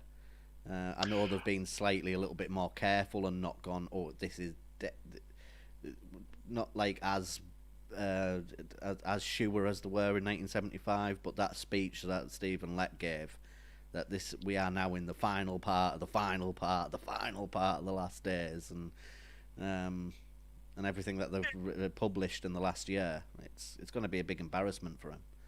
I think that was one of the most stupidest things came out. I think he got carried away. He got Yeah. carried away. Yeah, we put this in because this will show. But you know what? If the Jehovah's Witnesses in the literature also say that Jehovah will protect them in the time of the end, and when the Great Tribulation is onset, Jehovah will find ways to protect Jehovah's Witnesses. Now, let's say coronavirus is one of these things that's part of the Great Tribulation. I mean, there's a serious amount of Jehovah's Witnesses dying. I mean, Yeah. in the last update, they said 7,500 Jehovah's Witnesses are dead, or more than, um, and that's a serious amount. And how many are infected? When you compare their numbers, that's like 7,500. You could roughly say is about 1% of Jehovah's Witnesses. That's a high number of deaths within Jehovah's Witnesses. Oh, that's a You know, disparity between the not one between percent. Sorry, percentage and 0.1%. population, isn't it? Sorry, 0.1%. Sorry, Ah, just right. before someone catches me on that. 0.1% of Jehovah's Witnesses have died, but how many have caught it? When we looked at the numbers of 5,000, there was, and you compare that to 8.5 million. Um, that's was it? No, hang on. It was it 130,000? Sorry, 130,000 had caught coronavirus with 5,000 deaths, and those numbers were way higher than the world averages. Yeah, that's what I So if was thinking. Jehovah, Yeah. yeah, so if Jehovah is there protecting Jehovah's organization and shows he can protect them in other ways that we don't really fully understand, why are all these people dying? Because it's in Just the ways same as we the don't rest of the fully world. understand. Read Old Testament. If you, I Yeah, mean, seriously, there's no way to understand it. I do not fully understand why he kills so many people and why these people that we're supposed to look up to do the things they do. Yeah, it's because they're things we don't fully understand, right? Yeah. it's a convenient truth, isn't it? Oh dear. Yeah. Yeah, so I find that quite interesting that there is this disparity between the numbers of Jehovah's Witnesses dying and catching it than there is in the world. Um, I thought they'd been pretty safe in shutting down the Kingdom Halls and that, but Well, that's what I had thought too, from what I had heard from Borg Skeptic. It seemed to me like they were being much more proactive than some of the Protestant, more perhaps even right wing sects of Christianity here in the United States who were still attending megachurches and such without Yeah, masks. but you have to understand as well, Jehovah's Witnesses are a very big, huge social group. So even though they shut down the Kingdom Halls, you would still have an awful lot of Jehovah's Witnesses socializing with each other, thinking that's what they should do. Um, mm, so I think there would have been still a huge amount of interaction. I think that might have changed now with some of the more recent updates, governing body updates. But I think Jehovah's Witnesses weren't fully sure what they could and couldn't do, and I think there was an awful lot of going visiting people because brothers and sisters, we should still visit each other and support each other. And I think that's why numbers could have gone up. You could have got young people visiting the elderly, because we need to take care of the elderly. Visit those they contracted coronavirus because they're elderly. They're more likely to succumb to coronavirus than a younger person. And now all of this is just me assuming, Speculation. Yeah. speculating. Yeah, yeah. Yeah, it was just surprising to me because it did seem like they were taking more precaution, but that does make sense, of course. But I would say even in Protestantism, that same problem is going to happen, especially if you consider these people aren't taking it seriously at all. So why wouldn't they go and have a barbecue after they just got done at mass? I don't know. yeah. Yeah. So it's that that. And I think within Jehovah's Witnesses you can see as well within the last few videos that they've brought out from the governing body is uh, that they have tried to shut down some of the social gatherings and things like that. So probably earlier on in the year they were having the social gatherings, but it seems with the last video that they brought out, the annual report, they seem to be trying to go back on that and try and kick up the social gatherings again and get back into the meetings and get back into the ministry work this year. They haven't said that, but by the sounds of what they were saying, that's where they seem to be going. Well, I think they would love to get back into the Kingdom Halls. I mean, back into the Kingdom Halls helps them greatly. One, it keeps the morale of the congregations up. You know, when people are isolated, they're isolated as much as us shunned individuals. I mean, I think there's a certain sense of irony I see in this personally, right? For two reasons. Is Mm. one, I'm shunned, and I'm as my isolation that I'm experiencing here at home with just my family and not being able to go and visit other people. That's what shunning is like. You know, you're not allowed to visit your friends. So Jehovah's Witnesses are now experiencing shunning. You know, so that's one thing. And then the other thing is the Jehovah's Witnesses stopped me going into one of their conventions, and now sure they can't even attend their own meetings. You know, so it's there's a double whammy for me, or as I see it. It's like, you know, karma can be a bit of a bitch sometimes, and I she's have, been a real bitch with coronavirus. yeah, they're having to take a little bit of their own medicine. Mm. Yeah. So uh, and I think that can be quite an issue for older people. You know, it's you know, loneliness for elderly people is a real problem. And I know there is Zoom, and you can get some sense of interaction with humanity, but it's just not the same as in real life. You know, we all have to admit that. I mean, even us three here conversing together, it's not the same as if the three of us were in the room sitting down and having that chat together. You know. yeah, of course. Oh, absolutely. Yeah, and I think I think there's been quite a few shows where I can speak on the behalf of my grandma. I know that she, since the Zoom meetings started, she's been really terrible with loneliness and that. She can't mix with anybody, and she's even started to miss meetings. From what I've heard, just from my brother who's not baptized. So still gets to talk to her. She's actually started to miss meetings because of it being on Zoom, and the technology is just too much for her, and she doesn't like it. Well, there isn't there a term they have for that as well? Having too much technology, it causes its own problems, and you get you need to get away from it for a while. And so even these Zoom meetings, you get, what's the word? It's not anxiety, but it's, Um, to any of your Overwhelmed, this, perhaps, or no, but there's a term. There's a kind of nearly like a medical term, you know, where you get with it's kind of like a withdrawal, but it's not a withdrawal. That's not the word I'm looking for. a I hate it when I dysphoria. can't find a word. I feel you. You know the one where you've been spending too much time doing something that it has an adverse effect on your Mm, your physical Oh, well-being. well, yeah, I know what you're saying. yeah, Absolutely. yeah. And that's a Yeah. I problem can't with think of the Zoom word though. meetings. Yeah, Zoom meetings does that to people because short term it's fine, but long term, if you're doing that all the time, it does have an impact on your emotional and physical and mental well-being. And I can understand why, especially older people, would have more so because they didn't grow up with technology the way we've grown up. You know, so it can be very problematic for them, and you can understand why a lot just don't want to do it. So the organization has to constantly be telling them to be attending Zoom meetings and, you know, keep it going, and then give them the hope that soon we'll be able to go back to meetings. So at least they keep going to the meetings via Zoom with the hope. It's nearly like the whole thing with, you know, Armageddon is imminent and paradise is soon going to be here.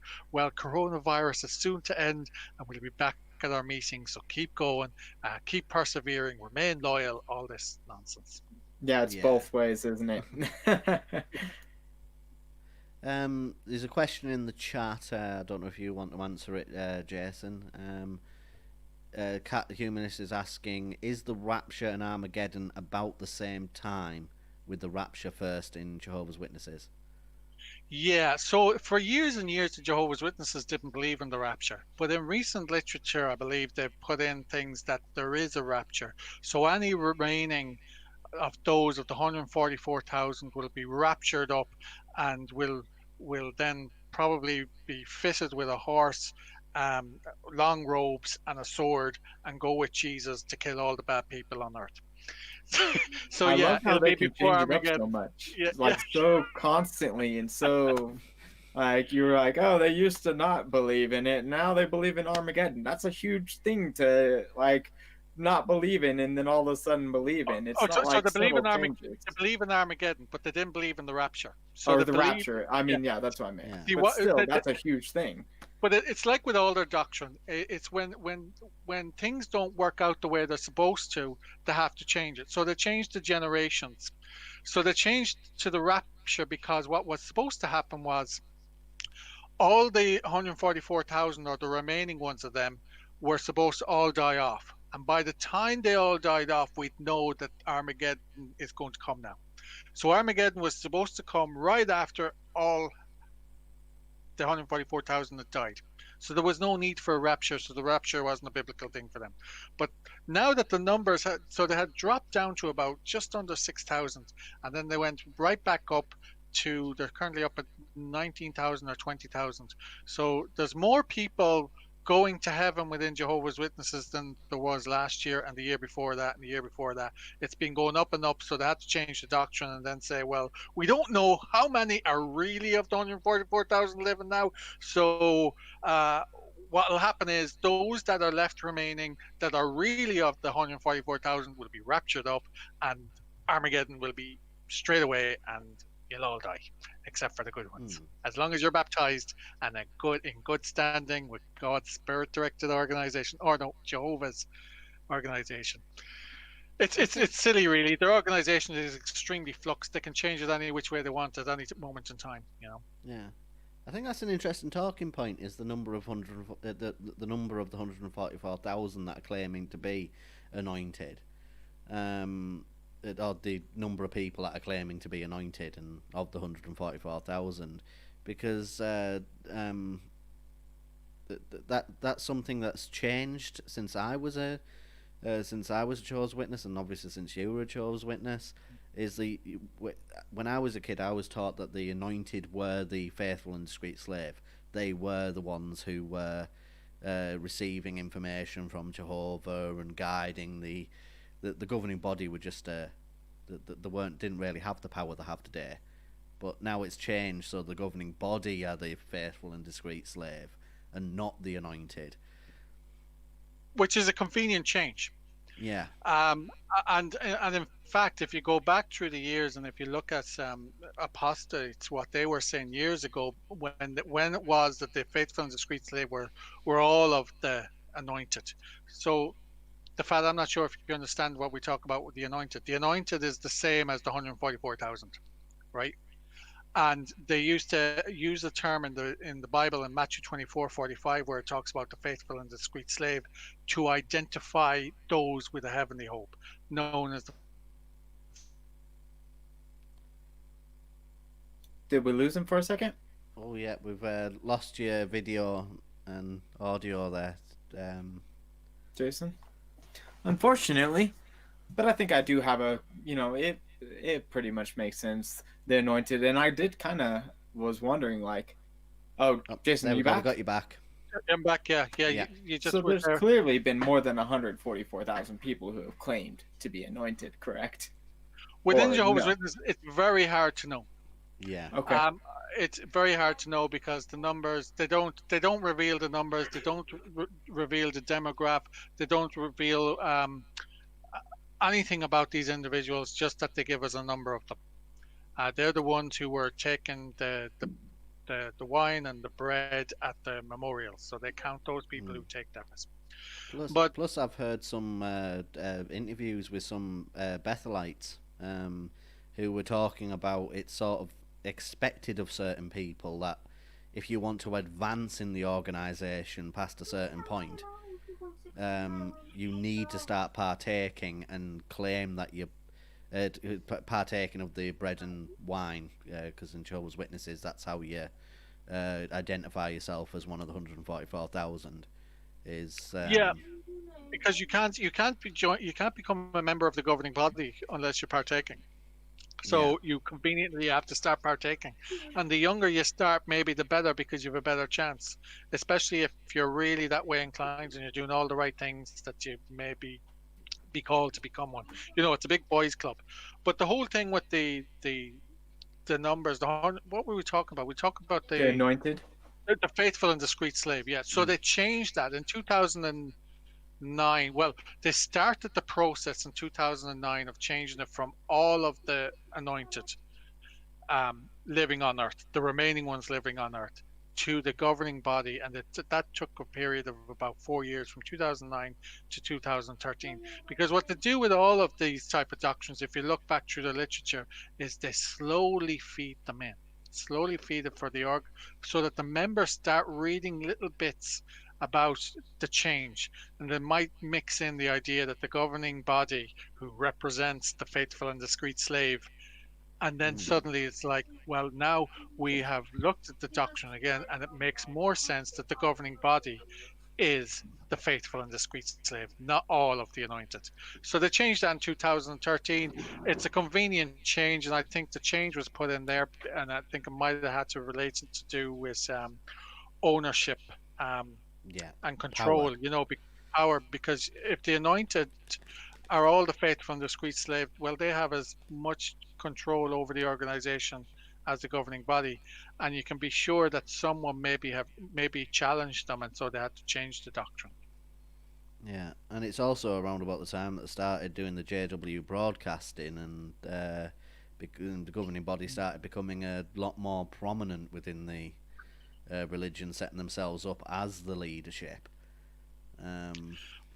I'm loving it, though. I think it was the best decision they ever made, because if you want to really ruin your organization, have the leaders parade themselves. That's awesome. Because you're likely to say stuff, it's all recorded, you're likely to say stuff that may come back to bite you.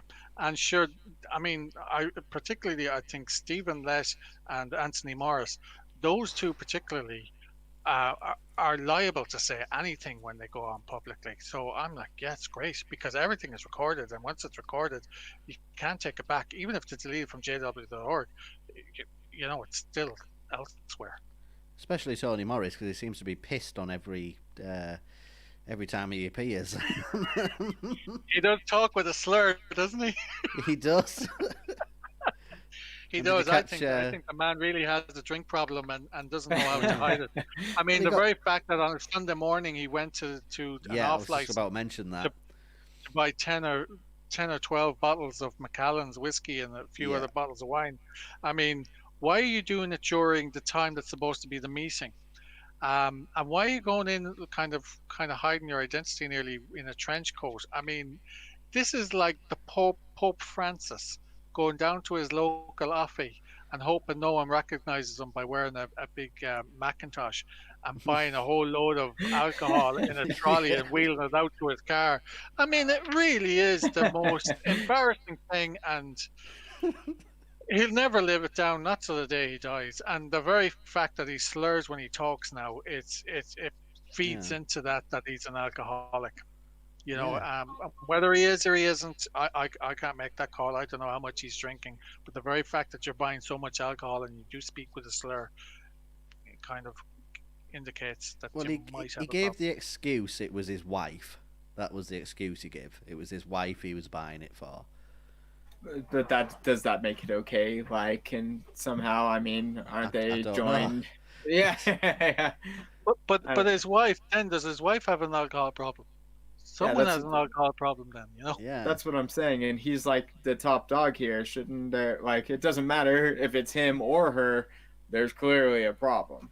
And if they didn't have a problem and he was buying it, say, for like a JW get together or something like that, one of the parties or something, then why not send one of his governing body helpers to go and get it for him? Because they all have staff that will go and run errands for them.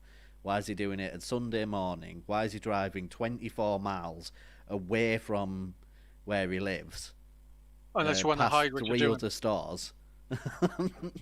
Well, we don't have to hide the fact that we like to drink over here in Protestantism, especially, a little, so depends on what Protestant church you go to. Catholicism is way better about drinking. I remember the first time I went to a Catholic church, it was like Mass was over, we went back to have a feast, and people were drinking right there in the friggin' by feasting hall. So that was way different for me, having seeing people partaking in alcohol like basically within the church. But like I said, even Protestantism, I mean, they drink, they get drunk. Yeah, No, Yeah. no In doubt about it. Ireland now that would be normal, especially on a Sunday. You'd have your breakfast, you go to mass. After mass, you go to the pub for the few pints, and then you'd come home at lunchtime for your dinner.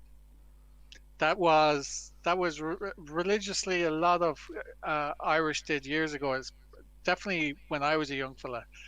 Um, it was have the breakfast, do the mass, have the few pints, home for dinner.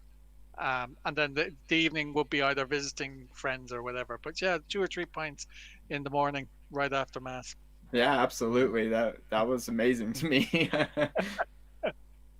And have you noticed as well that the governing body seem to be becoming a little bit more flamboyant with what they're wearing, and that they've started wearing gold? And I caught in the annual meeting, I caught Tony Morris wearing a solid gold Rolex watch.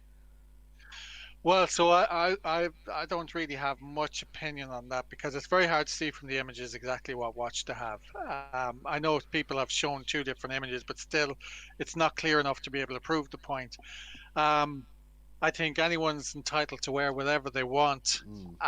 But I would say that they talk about within the religion, and I guess for non Jehovah's Witnesses that might be listening to this, the problem with the Jehovah's Witnesses is they're extremely judgmental about others, about not having a materialistic outlook, and to stay away from that sort of stuff, be humble, and give your all to Jehovah, i.e., the organization. So live a humble life.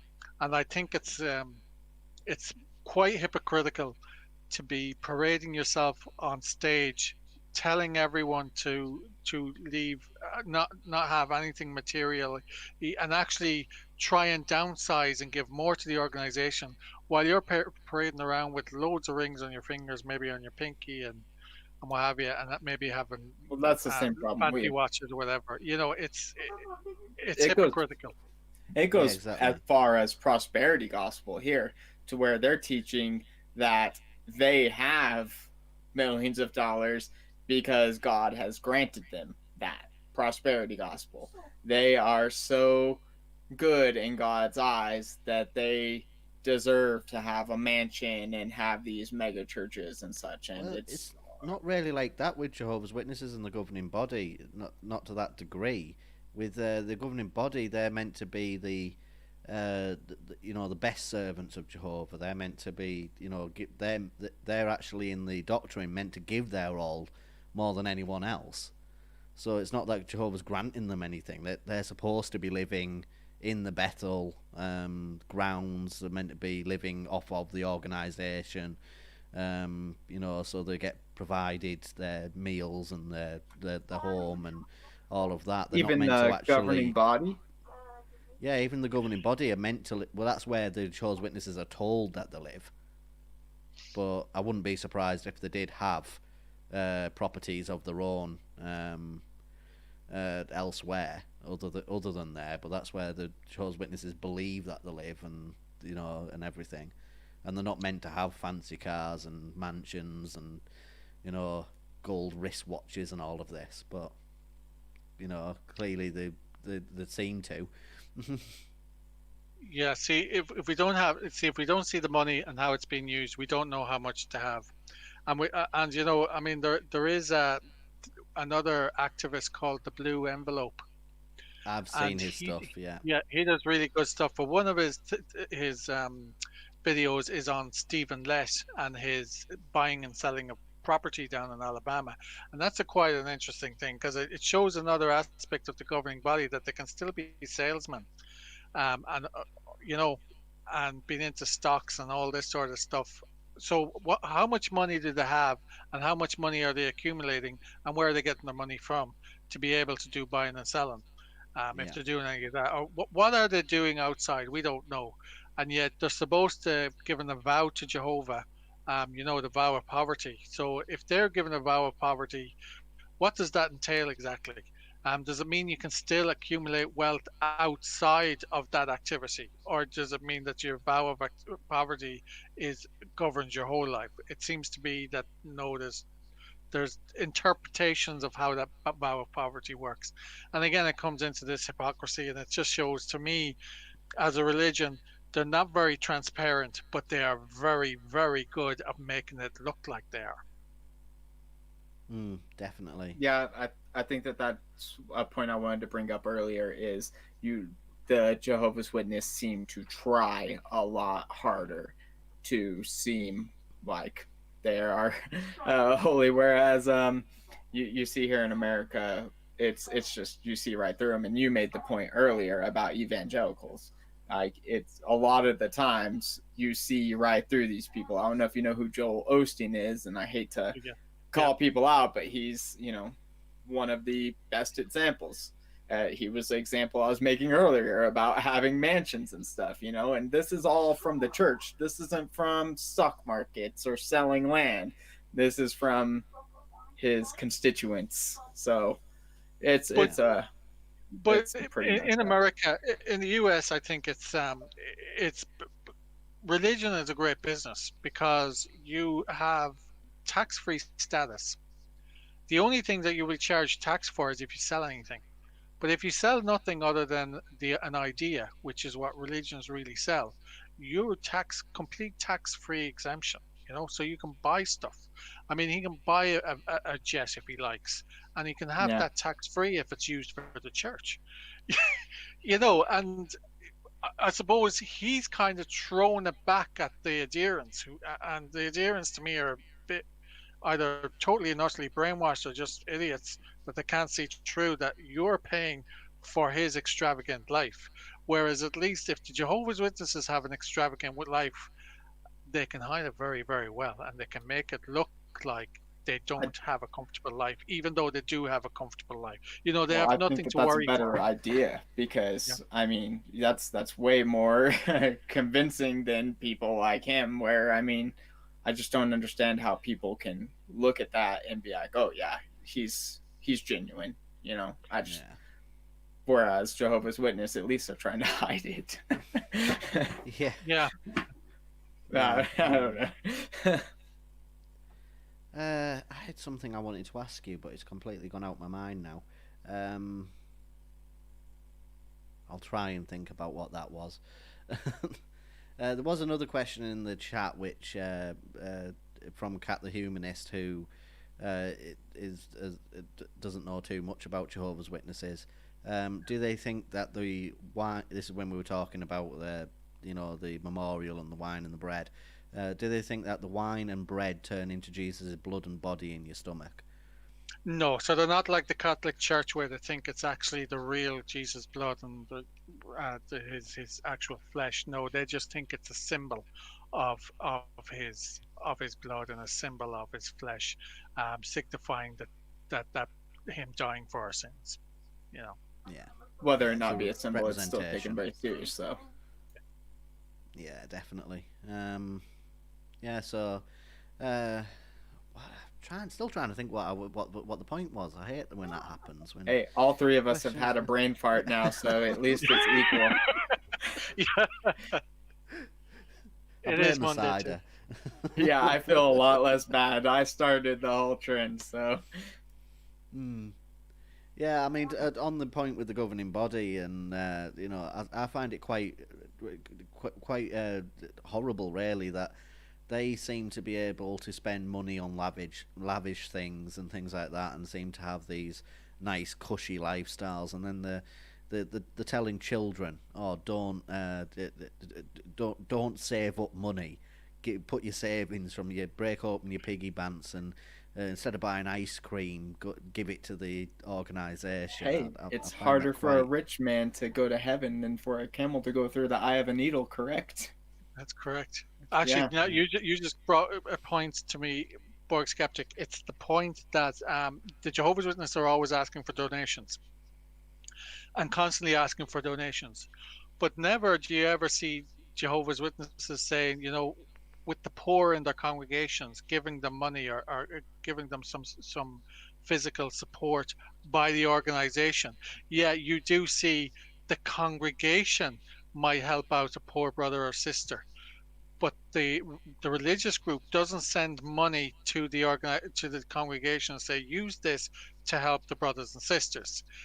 It's never. It's they're taking all the time, but never giving back. They're taking from anyone that's willing to give them money, including, as you say, children's ice cream money, and yet never give them back. Now, the ordinary Jehovah's Witnesses never thinks of that. They always think that our organization is so loving, but the loving aspect that they feel is from their immediate congregation members, not from the organization. The organization, the only thing they're doing is doing a whole load of videos, releasing all literature to manipulate them further, and telling them to donate more so that they can continue the manipulation process. You know. Yeah. I've And actually continue remembered to make that it, money. it was to do with the broadcasting and that. I wanted to get your thoughts on. Do you think that now they've gone to this more technological based approach with the Zoom meetings, with the JW broadcasting and all of that, do you think that this could be a bad move for them in the sense of they're now putting a lot of their followers onto the internet? They're giving their followers the idea to actually, even though they keep saying, "Oh, don't go and look at apostate stuff," they're giving their followers an actual forum to go and look around, go and search. I think it's they were damned if they did and the damned if they didn't. Mm, They're caught between a rock and a hard place because a lot of people are getting a lot of their information online. You see it with newspapers, you see it with the news media. A lot of people are getting it from online. They might access Sky News or Fox News online rather than on the television. Um, Also, people aren't reading from magazines as much anymore because magazines have also kind of moved online as well. So a lot of people are reading their information online. So Watchtower going around door to door giving out magazines, people don't really want to read it. So what they're trying to do now is, well, we've created a fantastic website with all this information readily available so that what we can do is promote a website and get people to go there and access the information, to try and counteract people going online, and hopefully they can build up a huge presence. Um, I think they had to go that way. There is the risk that they'll see a lot of information from apostates, and they are seeing a lot of information. So that's why they constantly have to warn against apostasy, which also has its own, can have that backfire effect where you're so often saying it that it's going into a person's head about the apostates that now they're more interested in what are the apostates saying, especially if something happens at some point that now gets them curious about an yeah, event. It could be something in the news related to child abuse or something else. People start to look, but I don't think they had any choice. yeah, Um, I think that the only thing is they can say is just stay away. As Tony Morris says, don't go beyond what we have authorized. This. We've told you there's an awful lot of bad things out there. It's nearly saying stay away from anything, but just go on jw.org. And I think that's why they're trying to build up a whole multimedia thing, because what they can then do is, well, we have so much wholesome information. We have loads of movies, we have videos for children, animation, we have stuff for teens. So if they can build a multimedia center in Ramapo, New York, and then have a whole load of different JWs come visit to movies, and they can do is rapidly. They can bring out a whole load of stuff just like a TV news station bring out stuff every single day, and a lot of it so that they're keeping their members engaged. And I think that's the route they want to go. I could be yeah. completely wrong, but I think it I would would make agree. sense for them to go that way. Yeah, I'd agree. I just think it's a double-edged sword for them in the sense of YouTube algorithms and Google algorithms. If they're watching all of this multimedia stuff on jw.org, Google's algorithms are going to start throwing anything related to Jehovah's Witnesses their way, including all of the apostate material. So I think it's a double-edged sword for them, and I think we could start seeing a lot more Jehovah's Witnesses, waking up from this in the future. But I think this is where they're going wrong. I think as a religious group, they could easily let go. See, they're trying to remain relevant, but at the same time try and keep the control. And I think keeping the control doesn't help them. I think they would prosper a lot more if they weren't lying and if they were more honest and more truthful. I think a lot of people would like the belief. I think it's any religious group. There's a lot of people that believe a lot of things for whatever reasons that relate to them, and that's why some are like you, the fad. There's the Protestants, there's the Catholics, there's the Jew, there's the Muslim, there's the Jehovah's Witness, there's the Mormon. I think anyone can get their own out of a religious group, and they're well entitled to that, and no one should really criticize anyone for whatever they believe. The only problem is for Jehovah's Witnesses, I think they're so uh, control that they're so controlling because they're so obsessed with unity and keeping everyone being a certain way that they feel that if they let go of that, people will become very worldly and we won't be able to keep the control. But I think that if you can continue the way you promote your religious group in the way you have your meetings set up, but without all of that control and getting involved in people's lives, you will always keep the people who get complete and utter enjoyment out of that belief. And you wouldn't have to worry about it. They're big enough religion now to be able to grow up, you Yeah, know. that's a good point. Yeah, they could seriously change the way that they do things, and that controlling aspect is probably going to be the downfall at some point. I believe It, so.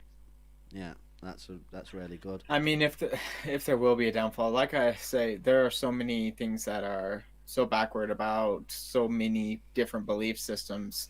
Is like, will there be a downfall, or will they just adjust it to keep the engine running?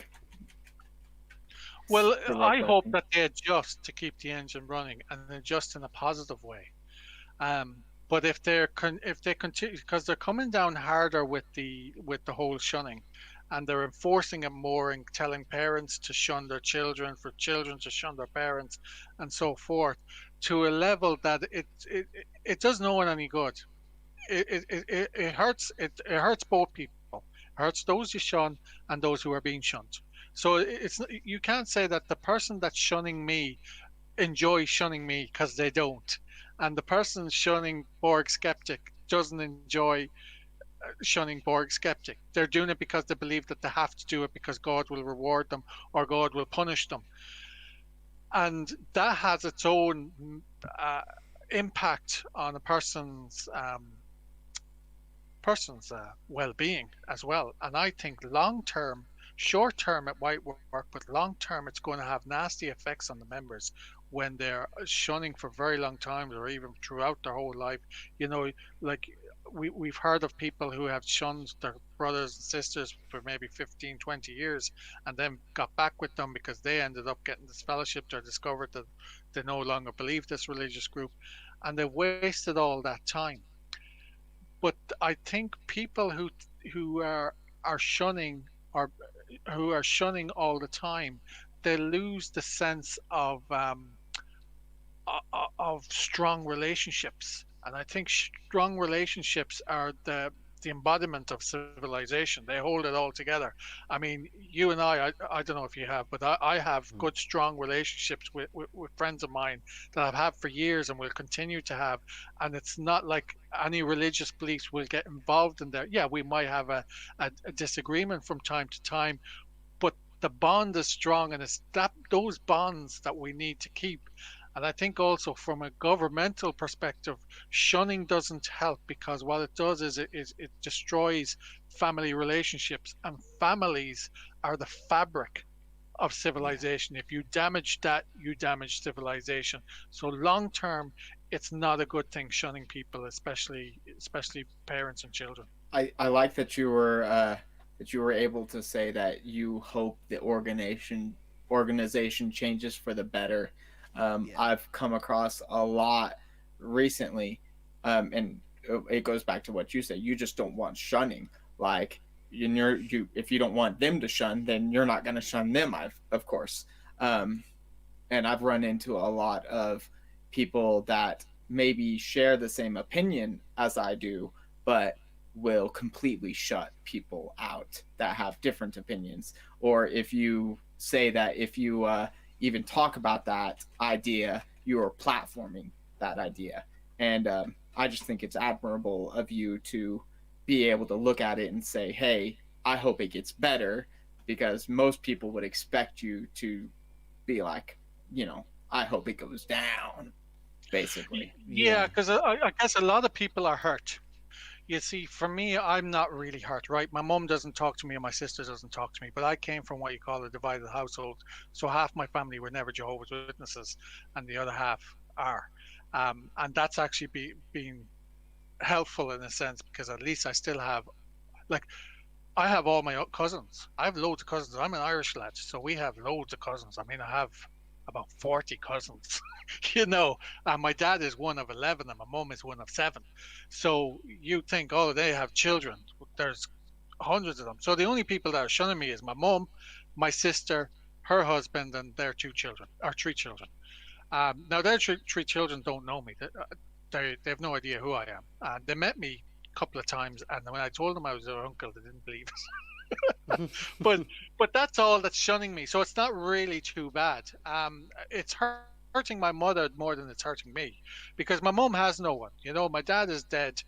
She only has my sister, and then she has all the ones in the congregation. And really, in the congregation, she's only going to look at 2 or 3 people that are very close to her. After that, they're just like anyone else, I guess. So she has a small network, and actually she has a number of non-Jehovah's Witnesses friends that she's had lifelong, who are very solid and have always been there for her. So at least she has those as well, which is, I find, kind of interesting, that she's maintained relationships Well, with they weren't non-JW baptized, and from never what I can tried, tell. yeah, but never tried converting them either. I mean, she may Oh, have discussed her beliefs, but she never tried converting them. well, that's interesting, at Yeah. least. But as I've learned, it just depends on whether you've been tonight. It depends on whether you've been baptized or not. And if you have been baptized, then In my there's family, no chance for you. yeah, that's in Yeah, my that's family. that is a big point that I've had is the baptism. And like, say for instance, with me, I was baptized, and I'm atheist now, and I can't have anything to do with my family. My brother, he's not baptized, and has exactly the same belief system that I have. Yet he's allowed to see the family, to the point where, because my brother, he's got physical health problems that mean that I've got when we go shopping and things like that, I have to go with him, and he will sometimes go and see my grandma after we've been shopping. But I have to literally, while he goes in and has a cup of tea and a meal, I have to literally sit outside on a bench, because that's how bad the shunning is. I can't be anywhere near her, and to the point where she even says, "Oh, can you sit on the bench round the corner, not at the bench just outside the house?" Because I don't want anybody who may drive past, who's a Jehovah's Witness, seeing you there. Yeah, actually, That's what? how bad it is. You remind me of a point, because when I was in my discrimination hearing, I knew that it come up about the shunning, and that they will deny that they shun. That this fellowship, but they still family relationships will continue, is like they would like to say. So I knew that might happen. So what I did is I drew a chart. So I'm one of 5 siblings, right? So I have 2 brothers and I have 2 sisters, and one of my sisters and 2 of my brothers are not Jehovah's Witnesses. When I say not Jehovah's Witnesses, never got baptized. My dad was never a Jehovah's Witness. So my mom was a Jehovah's Witness, my sister's a Jehovah's Witness, and I'm a Jehovah's Witness. So I drew a chart, right? And I drew a line down the middle. And on this side, I put my dad and my 3 siblings who aren't Jehovah's Witnesses. And then on this side, I put my mom and me and my sister here, right? And what I showed was, I said, all of these people here can talk to everyone over this side. So these people on this side could talk to these people, all of them. Mm-hmm. But on this side, these 3 people here can talk to everyone over here. But this guy here in the middle isn't allowed to talk to her or to her. Now, my brother came into the hearing, one of my brothers, right? He came into the hearing. And I turned to the elders and I said, "Isn't that true?" And they go, "Yeah." And the judge says, she says, "Yeah, I don't really understand that. If they're baptized, they can't talk to things. Yeah, he's disfellowshipped. So we do shun them." And I wanted them to say that, and I wanted to prove the point that they do shun family, because they like to say that normal family relationships continue. But the very fact that I have my brother there to verify that he was allowed to talk to to anyone on his family, and that I wasn't, they couldn't contradict it, and so they had to accept it and admit it, that they do shun. And it did get a bit of emotional for me. I started crying. Even my brother started crying, and my brother isn't shunned, but he started crying too, because he knows the impact. Because the impact is still on him, just like the impact is on you, Borg Skeptic. When you go to Yeah. that door, your brother feels terrible that he's going in here and he's having a chat with his gran, and his gran won't even allow his brother to come in and chat with us. Like, this is just Oh, yeah, he normal. does. Yeah. So it does hurt everyone. It impacts on everyone. I mean, my aunts and uncles find that it's extremely disgraceful that their sister doesn't talk to their own son. They'd say, look, it would make sense if you hurt her in some way. Did you know that you might have done something that she would never forgive you? You did nothing to her. It's nothing about her. So why is she shunning you? She says she'll talk to me again if I returned. But why would you return to a religious group that, first of all, doesn't want you as a member, and secondly, you don't even believe anything Yeah. anymore? You kind of grew up from that fairy tales. I don't believe in the the sky fairy. Not anymore. I haven't for 5 years, 6 years now, A, 7 years. a I quick think it's question very. for you, Oh, actually. yeah, go ahead. Oh, I'm so sorry. Are you agnostic or atheist, or do you not like putting terms on it, or theist, or do you, I'm just Yeah. I, I wondering. don't. I don't know where I stand. So I don't believe in a physical God, as in a person. I don't believe in that at all. I think that's nonsense. That there's some kind of a God like Zeus or Jehovah or whatever you want to call him up in the sky looking down on us. But I do believe that there is a certain power that exists, and however that exists, I don't know. But Hmm. I do believe that certain things aren't coincidental, and I do believe that goodness always tends to win out over badness. And yet there is a lot of bad in the world, and religion looks at bad and explains it, that there's Satan, the devil, that does it. Whereas I don't think so. I think inherently within us there's good and bad, and we fight within our own mentalness. But this life that brought us here and why we're here and how we think, there has to be some kind of a force, and there does seem to be a fight between the good and the bad, and it can be the good and bad within civilization, it can be the good and bad within ourselves, it can be the good and bad within a situation. But there's always seems to be good and bad with everything, the pros and the cons, everything. And I do wonder, is there some kind of a force that interferes in some way? But I don't believe in a devil or Possible. a Yeah. god. Yeah. And Who there's knows, no right? way for There's us to no know one way or the solid There's other. no way to know. evidence. Yeah. Yeah. So I leave it open. Yeah, exactly. So, yeah. Um, yeah, so I think we're coming to wrapping up in the next 5 minutes or so. So if there's any final points that you want to say or discuss. Well, I could discuss a whole load of things if I wanted to, but no, I've enjoyed coming on. I'm very glad you asked me to come on. This was a subject I've been wanting to talk about for a long time. And I think the whole discussion on baptism, it's kind of come around in many different ways tonight, which Yeah. I've really enjoyed the way the conversation went, and I'm pleased Me with the too. kind of questions and how the conversation developed. I just really hope that I haven't bored your listeners. They might enjoy something and learn something about Jehovah's Witnesses, or even learn something about me, or even learn something about the two of you guys. Yeah. As I Well, say, I thought a it was lot of great my talk. listeners don't know too much about Jehovah's Witnesses. and they seem to really enjoy these conversations, learning more about the faith and the experiences that we've had whilst being part of the organisation and then leaving. And I really liked your story, with the because it gave a really good insight onto the being reinstated aspect.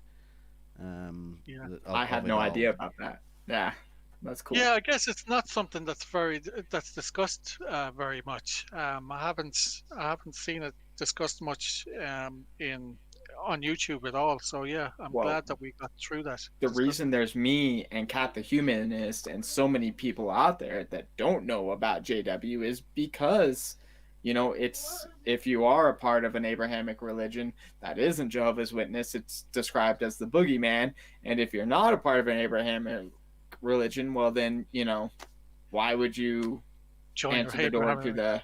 the yeah, exactly, why would you answer the door to the people that everybody laughs at that go around and knock on all the doors? So Yeah. I think that is a big aspect of Jehovah's Witnesses, isn't it? We're just viewed as the, either those who, just knock on your door and annoy you each Saturday morning, or them ones who don't believe in holidays, or them horrible people no birthdays. that don't accept blood. I don't know. People Yeah, pick on one or two aspects, but they don't really delve into the whole subject. Yeah, very few people, I think, except for the JWs, know about what you guys are all about. So it's very interesting for me and our viewers. Great. Yeah, well, thank you very much for coming on, Jason. That was I've really enjoyed the conversation. I think we've, as you say, we've covered a lot of aspects, but it's nice to discuss quite a few different things and have an open conversation. Yeah. Thank you. Appreciate it. I agree. Yeah. No, so, thank you. For the next show will be again next Monday, and I'll be putting it. I'm sorry to the viewers who for it being early this one. Usually I have it at 8 p.m. Eastern time. I put it forward today, but next week we'll be going back to 8 p.m. And I think next week I've got Drew Eldridge, a Christian, coming on, who wants to talk about. I think the subject we chose was discussing how Christianity and atheism can find common ground. So I think that will make for a very interesting conversation. So please tune into that. So before I go, remember, ignorance is never bliss. And also, this is the Borg Skeptic channel, Assimilation of Knowledge. Thank you very much.